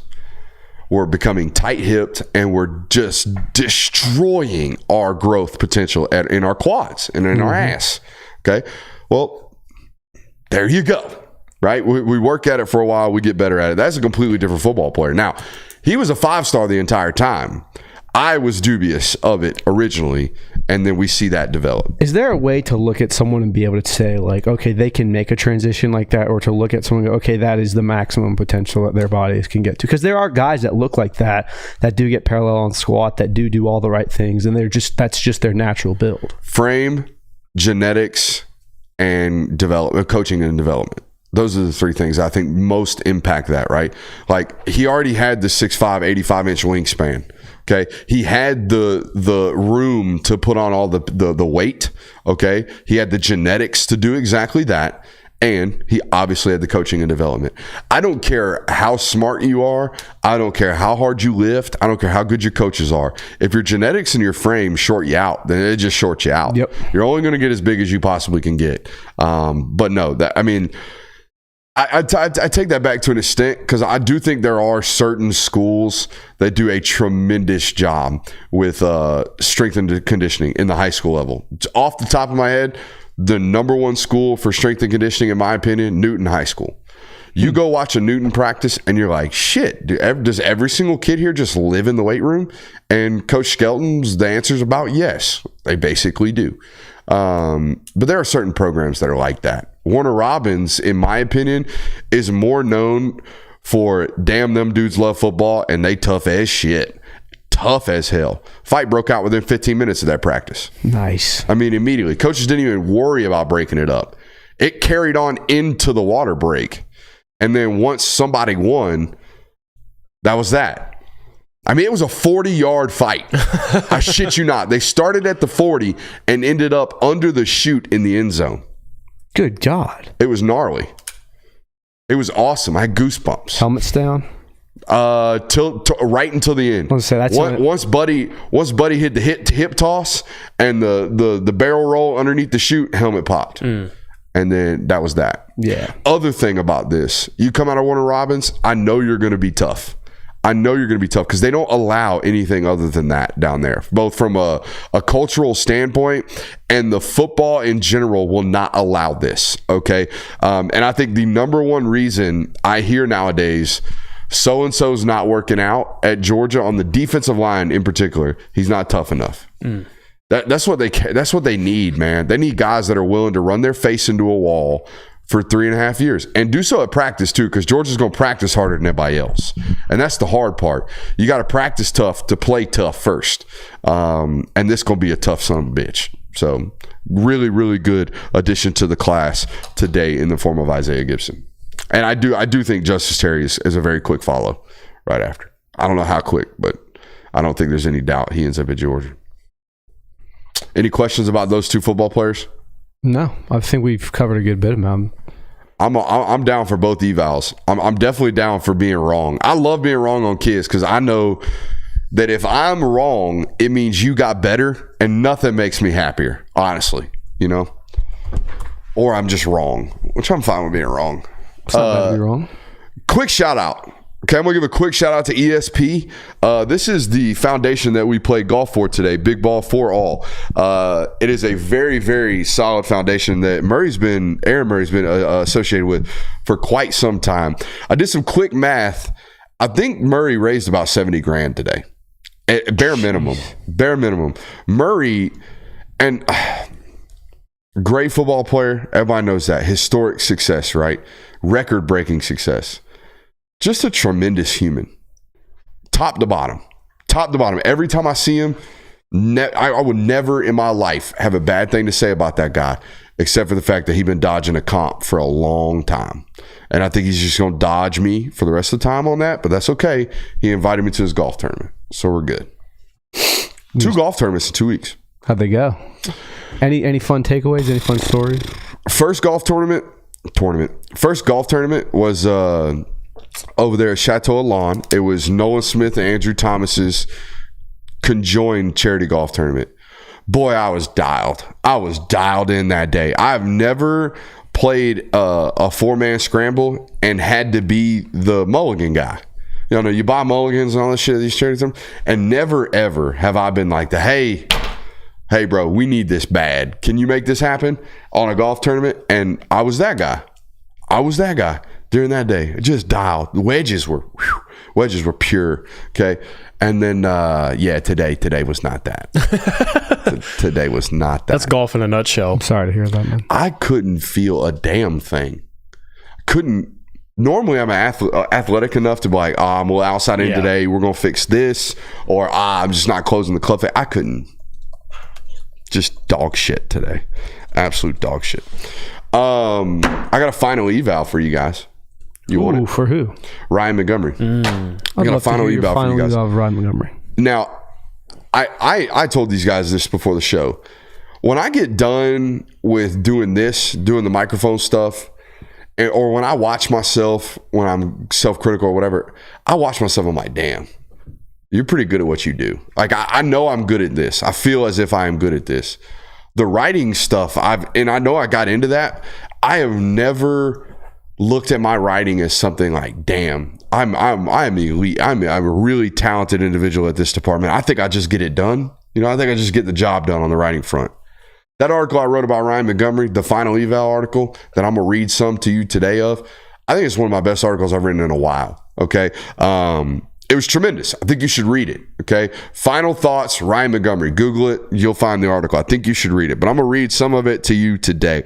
I think he embodies a lot of what Georgia football is all about at the quarterback position, right? Got to be big, tall, fast, strong, athletic, all these good things, right? You got to be physically good enough. 6'3", box check. 205, box check. Can make every throw, box check. Does he have a chooch? Probably not. Is he 1%er? Probably not. Can he make every throw on the football field? 100%. Most importantly, is he accurate? Yes. Those are the physical boxes you have to check in the University of Georgia. However, I think there's some mental, not hurdles, but mental boxes you have to check to commit or play at the University of Georgia. And I think this dude's got a lot of them. Okay, I'm going to read you this quote or this article from this final piece that I wrote the other day. It's called, quote, "Intangible Note That Might Mean Nothing to You."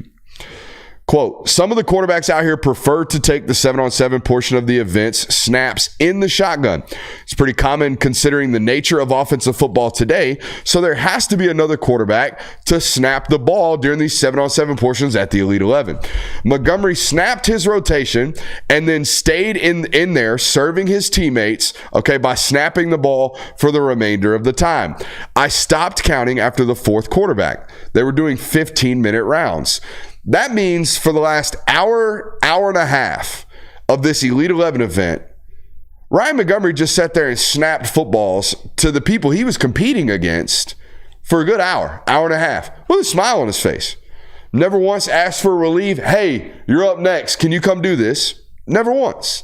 Just kept standing there and serving his teammates, or in that case, his competitors, over and over and over again. And I asked myself here in the notes right after that, and I asked myself publicly, do you love football? Do you? Do you love football? Listen to this today. Do you love football? Because I know for a fact Ryan Montgomery loves football. It's the only reason he does what he does. It's the only reason he acts the way that he acts. I was also, while writing this and while observing this, I was reminded of one of my favorite Kirby Smart quotes of all time. It comes from the 2023 SEC Media Days when Kirby Smart was basically defining what it means to be a Georgia Bulldog, or at least what he looks for when looking for a Georgia Bulldog, whether that be a player, whether that be a recruiting coordinator, whether that be a coach, whether that be the assistant to the coach or whoever they're trying to hire. He has two questions that you have to answer, those two questions. So we look for two things when we look for people to join our organization, and I'm not talking about players. I'm talking about anybody in our organization. Do they love football, and do they embrace being a part of something bigger than themselves? Are they selfless? Do you love football? Yep. Are you selfless? He pretty damn selfless.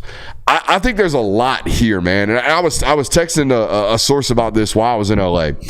At that position, more than any other, I think it's okay to have the 5-star trait of just doing everything right.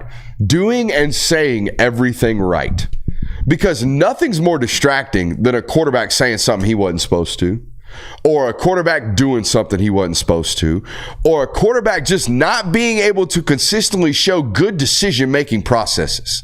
This guy's got him. He's 17 years old. He approaches everything professionally. He's 6'3". He's 205. He's super accurate. That checks a lot of boxes. However, I do think there is a mechanical issue, and I think we should talk about that. Do we have that pulled up? We have the YouTube film pulled up? Oh, no. It's all good. Go to the YouTube studio and bring me his accuracy competition. Okay, put that up on the board. I want to talk about this. Okay, look, I'm not like a mechanical guru, not a quarterback guru, but I know what looks right and what looks wrong. I know what looks efficient and is efficient versus what does not. And there is a small inefficiency in Montgomery's stroke. And look, he works with Ron Veal. He works with Danny Hernandez. He works with 6 Points Jacks. This guy has been touched by the gods of football quarterback mechanics, okay? I think Bobo's really, really good. I think where he's going, Gummy Van Gorder probably knows his shit when it comes to mechanics. They will get this cleaned up. I do think there's an issue, and I want to talk about it, okay? We got a football in here somewhere, don't we? There's one on the couch. Okay. All right. Look, I don't think there's any way about being elbowy on the backside. We got to pull our lat somehow, right? We got to get that lat set somehow.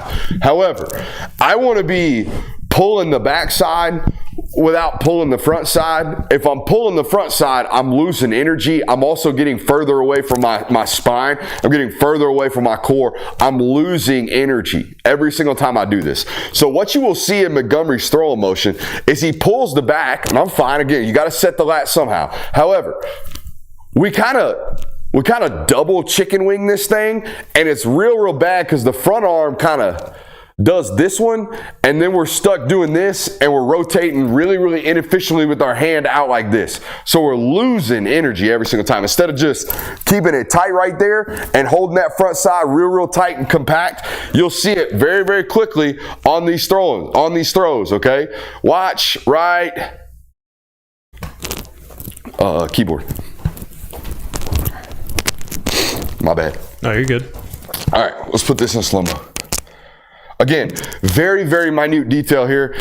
Doesn't matter a ton until you go out here and you're like, why is the ball not quite jumping like everybody else's? It's because of this right here. See that? See how our left arm is like, woo, it's way away from our body. Hey, if we could tuck that thing and get it right here, we're going to be super, super powerful. Okay, this is it. But this is what I love about Ryan. Every single ball we're going to see come out of his hand, the motion is identical. Okay, so yeah, we got something that's a little bit wrong, but we're constantly doing the same thing over and over again, so the results are consistent. You know what I mean? The results are really, really consistent here, which is why I thought throughout, and I wrote this in his eval, I thought throughout the week, everyone had ups and downs, right? They showed real high flashes and then real lows. I didn't feel like Ryan had a low all week. I just think he was real melancholy all week. And honestly, it's kind of how his personality is. He's no ups, no downs, just kind of right here all the time. And I like that. I do. I think honestly, there you see it again. I don't have to really high, get hyper focused on this. Y'all see what it is. I think it's not necessarily a glaring issue, but it's an obvious, like, hey, if we want to find 5, 10, 12% more juice, there's an area to find it. It's right there in our front side, getting a little bit elongated on that double lat pull. We don't need to pull both. Just got to pull the back one. Okay, got to pull and set the back one to let that thing rip. So let me ask you this then. As a hypothetical coach, or I would tie his arm to his chest. Not even that. Is it better to have players where it's like, okay, there's a couple of things that need to be tweaked to maximize their potential, or would you want someone there that's kind of a finished product and they've reached their ceiling? Do I got to win now? You're Georgia. No. Give me. I'm all ceiling at Georgia. I already told you that earlier. We're all. I would recruit all ceiling at the University of Georgia because they got all the time in the world, particularly at this position. Mm-hmm. At this position, Georgia has all the time in the world. He is chicken and rice. I talked about this during our live show. Ryan Montgomery to me is chicken and rice, and I like this. I really like this. Scouting analogy, this scouting term, chicken and rice. I like this because at every position there's people like this, and they just get it done. If Joe Alt wasn't 6'7", he'd be chicken and rice, but he's 6'8". Okay, what does it mean? You're a chicken and rice eater. I am. Why do you eat chicken and rice? It's good for you. It's good for you. It's clean. You can mix it up enough ways. You can mix it up a little bit, but the base of it is just the bare chicken, the bare rice. We're trying to get a complex carb with a good, clean protein source. No fancy, no extra, no pizzazz. Ain't got to worry about it, right? Just there, chicken and rice. That's exactly what Ryan Montgomery is to me. And I think this room needed a little bit of chicken and rice. Because you know what? Ryan Puglisi is not chicken and rice. No. Ryan Puglisi is not. Ryan Puglisi might be a prime rib and some mac and cheese, dog. Like, it could go really, really good. You ain't never had a bad steak and bad mac and cheese, though. You know what I mean? But it could be Ruth's Chris. You know what I mean? It could be up here, or it's just like, eh. Whereas I think Ryan Montgomery, no matter what, is just going to be good old-fashioned chicken and rice. And I put it down here. I think it's really, really, really unfair to compare this kid to Carson Beck, and he's gotten a lot of that. I had a really, really high up source that I trust a lot on the quarterback evaluation report say the same thing. He's like, he's Carson Beck. I'm like, he's the future number 1 overall draft pick. He's a guy that's the front runner for the Heisman right now. That's who he is. That's the comp we're gonna. I don't think that's fair. I don't think it's fair to give. Also, I don't think he's mechanically clean as Carson is. I can't find a damn thing wrong with Carson Beck. I can't. In terms of mechanics, okay, how he gets the job done, can't find one. Is the comparison Carson Beck right now, or is the comparison Carson Beck in 2020 or 2020? Two-prong. I think he's 90% of what Carson was coming out of high school, and I think he's got 90% of Carson's ceiling. Well, that's not bad. It's not bad at all. Not at all. I think you're looking at Peyton and Eli. Okay. That's pretty good. I think you're looking at 2023 Peyton and Eli. If Peyton were forced to play today, he would have arm talent. He would. He would figure it out. He would be a better athlete. He just would. I truly believe that. So yeah, I think this is what they would look like.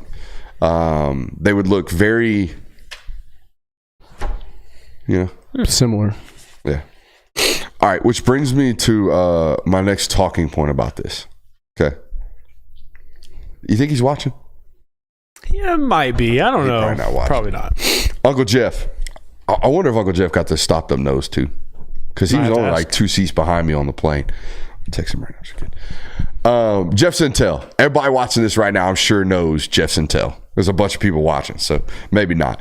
Jeff Sintel's my boy. All right. I call him Uncle Jeff because I don't got a lot of overseers of my career. A lot of, hey, you should do it this way. You shouldn't do it that way.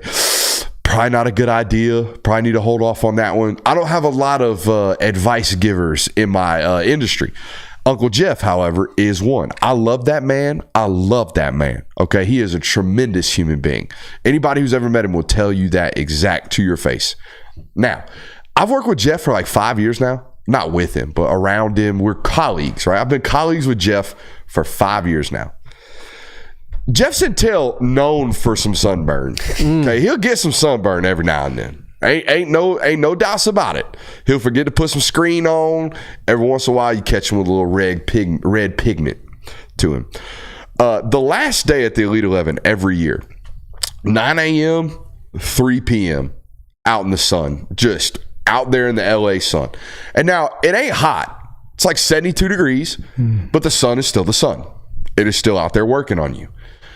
And most people forget to pack sunscreen. Now, I got a little burnt. I ain't going to lie to you. I think the audience might be able to see my line. See the tan line from the chain. It looks like, the tan line from the chain. That was burned 2 days ago. Now, I ain't necessarily full-fledged gringo. I got a little something in me. Okay, we're dark. The skin takes the sun well. Jeffrey, not so much. Jeffrey, not so much. I come walking down LAX. I go to get some candy from the store before I get on my plane. 4.5 hour ride. Buddy is glowing. Buddy is walking down in the middle of the night. It's 9:30 on the West Coast. Buddy's walking down the LAX terminal, and I just can't help but laugh. Hold your book bag up. Hold your book bag up over here. Hold your book bag up. That's how red man's face was right here. Buddy was glowing. He looked like a neon bar sign walking down the LAX terminal. I just started dying laughing. I had to FaceTime him the next day just to see what he looked like. Unfortunately, he didn't answer. But Jeffrey, screen, baby. Some sunscreen, dog. It was rough. Do you have a picture of it? Nah, I don't. I didn't want to get my mans like that. I hate getting sunburned, dude. It's the worst. You might be better suited for sunblock, not sunscreen. Is it not the same thing? Apparently, they're different. Is the block the stick? Block is supposed to just like completely shield your body from the sun, whereas sunscreen, you can still get a little tan, but you're still protecting your I thought body. it was all determined on the SPF. I thought so too, but I recently saw something where it's like there's a difference between sunblock and sunscreen. I just was hey, like, man, that was sick, wasn't it? Is Who's he talking to? Jeff. Okay. He's on the phone with Jeff. I did. Hey, quick question, Jeffrey. How's that sunburn? You good? I FaceTimed you 2 days ago to see what it looked like. I want to see the aftermath of that thing. You peeling?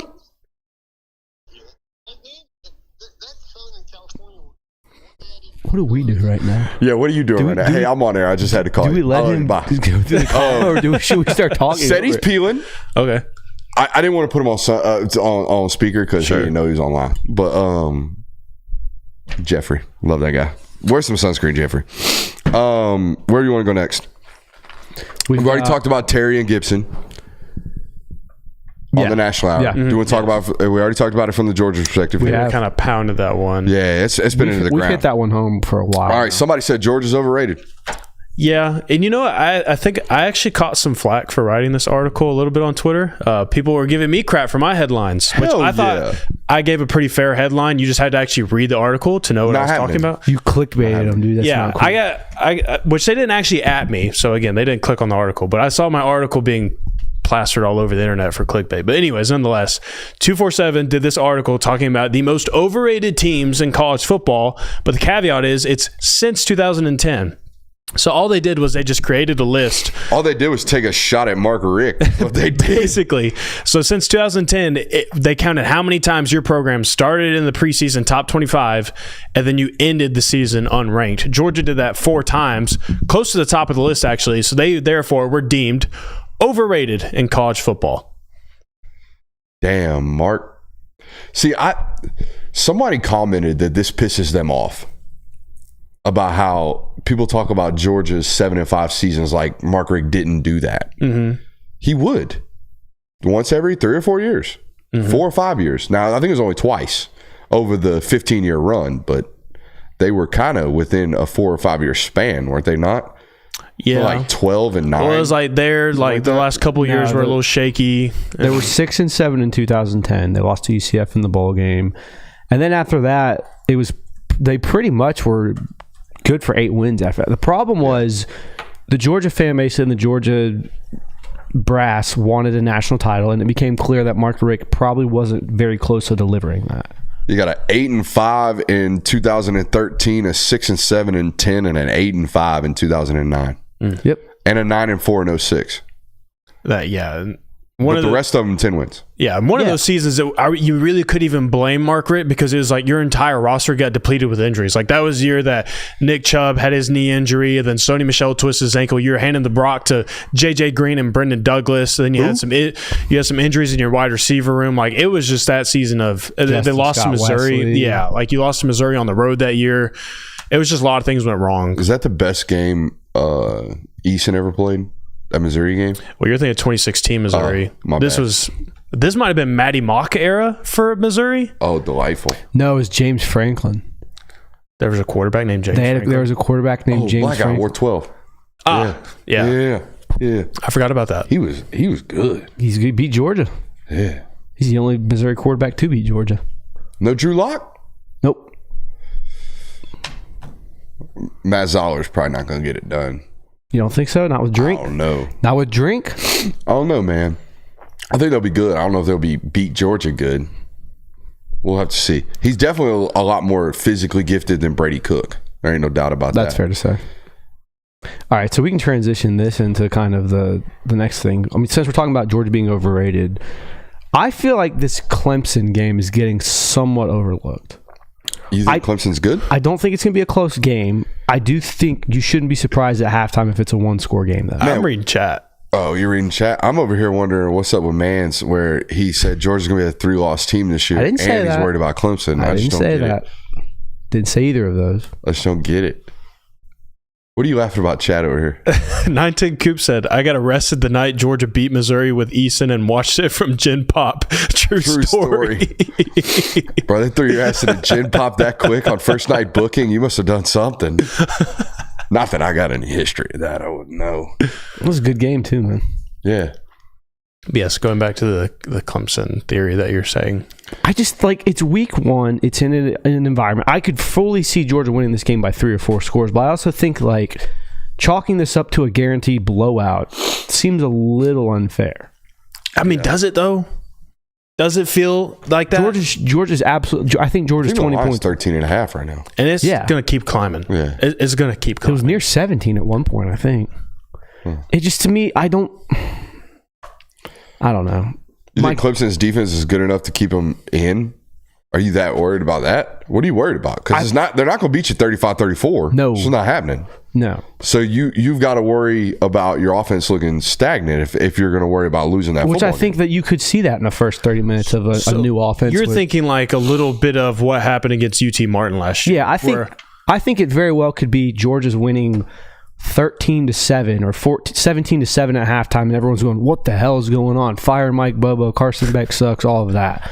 I think that's probably the likely outcome. Now, I think Georgia would end up winning that game 35-14 or something like that. But I don't want fans to be shocked if it gets to halftime and it's a one-score game, which I fully believe it could be. All based off defense. Yeah, oh, absolutely. Yeah. I saw Cade Klubnik out there at the Elite 11. How'd he look? Apparently gave a great speech. It was like, hey, what was the most impactful thing that happened to you this week? A lot of quarterbacks were like, I really liked what Cade had to say to us. And it checks out. That's Cade Klubnik. Mm-hmm. Somebody going to lose a lot of money worrying whether or not Cade Klubnik going to turn around their locker room in pro ball. I'm going to tell you that right now. But, man, great guy. He going to coach the hell out some football when he done playing, I think. Think so? I mean, he's like a little Dabo. He's got a good coach name. Coach Klubnik. Yeah. Coach Club. Coach Club. Get thrown up out of it real quick. It's just a great human. But, yeah, turns it over in the red zone pretty badly. Yeah, can't have that.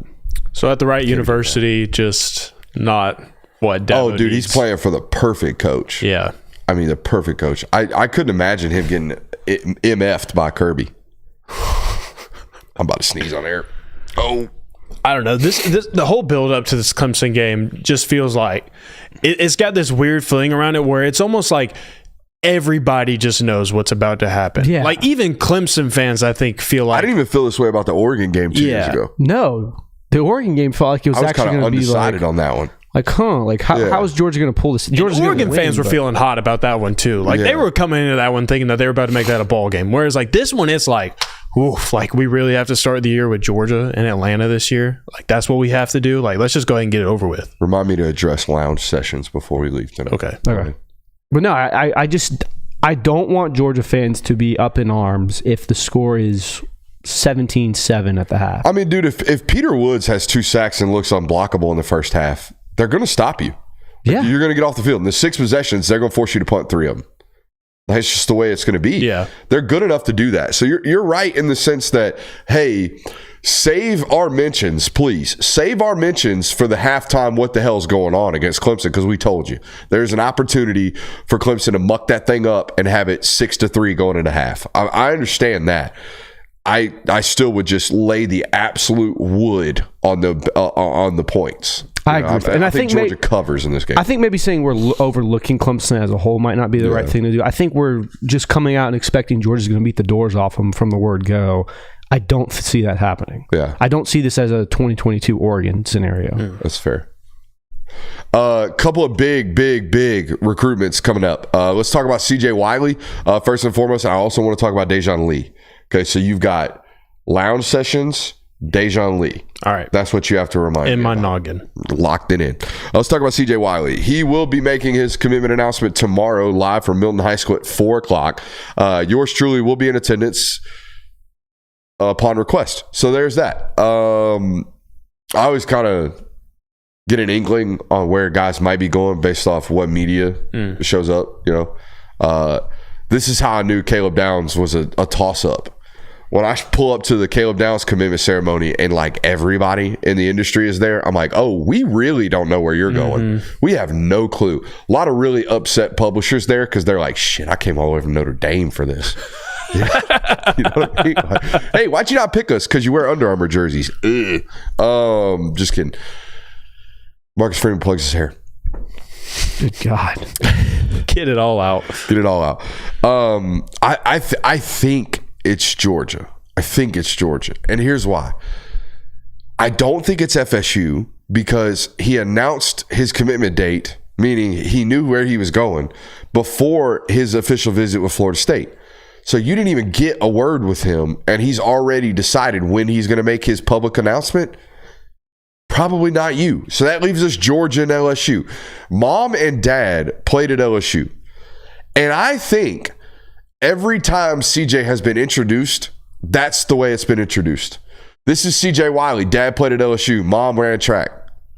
This is CJ Wiley. Dad played at LSU. Mom ran track. Just like Justice Haynes was announced. Every time he went everywhere. This is Justice Haynes. Dad Veron played at Georgia with the Pittsburgh Steelers. This is Justice Haynes. Dad played at Veron. This is Justice Haynes. Hobnail boot. You heard of it? man, if I heard that for 17 years, I don't know if I end up there.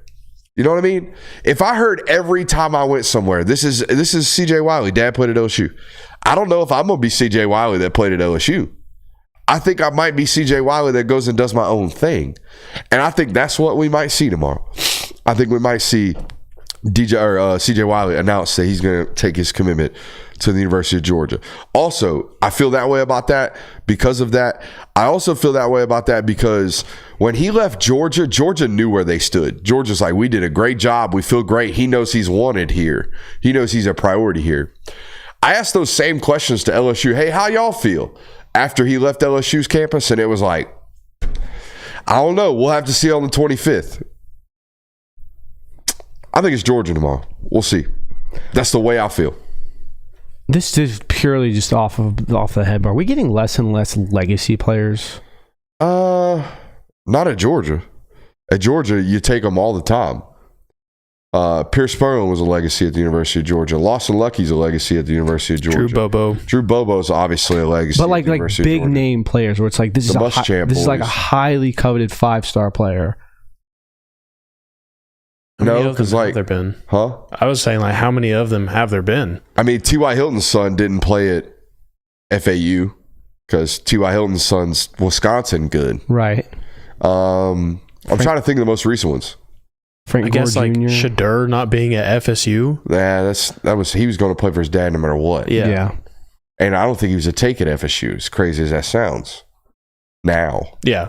Frank Gore when he was recruited, he was barely a 4-star. Frank Gore Jr. was Southern Miss. Yeah. I think we only remember the ones that are big names. There's probably more. Now, in baseball, there's a shitload of them. Yeah. In baseball, it feels like every time I turn on the TV, it's like, oh, damn, his son's already in the league? Yep. So maybe we just don't have it as much in football. Or maybe guys that get done playing are smart enough to be like, you want to play some golf? You want to play some soccer? You want to play some football? Because I can't really count to 12 consistently. I hear tennis is really nice. Yeah, here tennis is great. Anyways, I was this close to tweeting this today, so I'm going to fire it up right now in front of 2,000 people. CJ Wiley, 6'4". CJ Wiley, 195 pounds. CJ Wiley, son of an NFL football player. CJ Wiley, 10.83 in the 100-meter. CJ Wiley, 1,400 yards last year as a junior on a state title winner. CJ Wiley, a 3-star on ESPN. Interesting. A 3-star. They suck. They suck so bad. Why are you even doing it? Why even waste the time putting rankings on kids if you're going to be that damn bad at it? Next segment. I think Georgia ends up this way in the wide receiver class this year. And what a first year for James Coley. Okay, check this out. Now, it's great that these 3 guys are in state. It's awesome. I just figured if it's going to be that bad, it might as well be real bad. You know what I mean? If the podcast audience is going to be like, what in the hell just happened? Get it all. In your first year as the wide receivers coach returning to the University of Georgia, if this is what it ends up as, it might be the best wide receiver class I've covered since like Pickens and Blaylock in the same one. Check this out. Let's assume they land CJ Wiley tomorrow. I feel really good about where they're at with Travis Smith Jr. I obviously feel really good about Thomas Blackshear, the kid out of Calvary Day. Those 3 kids being in state are huge, right? Huge, but you still got to sign them. You still got to get them into your room. Okay, those 3 guys, and then Taylor, and then what do you do with the Haktua? What do you do with the next guy? And do you add a 5th one in the Rudlin kid? Which, by the way, I'm going to go and let you know right now. I'm going to let you know. Mommy and Daddy, listen to this today. If you got a Timmy or if you got a Tyler that is out here running 4.5 flat and he is anywhere near 6 foot and can catch a football, get his ass to Athens because they got a scholarship waiting. Because Lad McConkey hit once, which means every what's his name? Rudlin? What's his first name? Landon. Which means every Landon Rudlin probably gonna get his ass on a Georgia roster the rest of time. Okay? Every single one. Because Landon Rutland came up to Georgia this year, and during the summer, Landon, Landon Rudlin came up to Georgia, measured in right at 6 foot, measured in right at 195. Some bitch went 4.48, and they're like, hey, want to be a dog? And he probably going to be a dog. So, yeah, there you go. Rolden, not Rudlin. Rolden. Y'all know who I'm talking about. Yeah. Lambacocky happens once. Boy, by God, we got to find the next one. Just like, hey, don't do the white-black thing. Just like Jordan Davis. Jordan Davis happens once. They are going to take stabs at 6'6", 390 pounds, some bitches, the rest of time.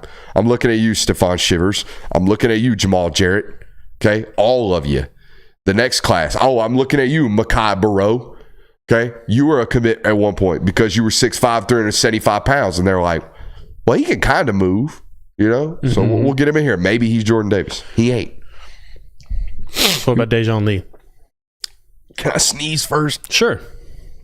Do you want it on air or no?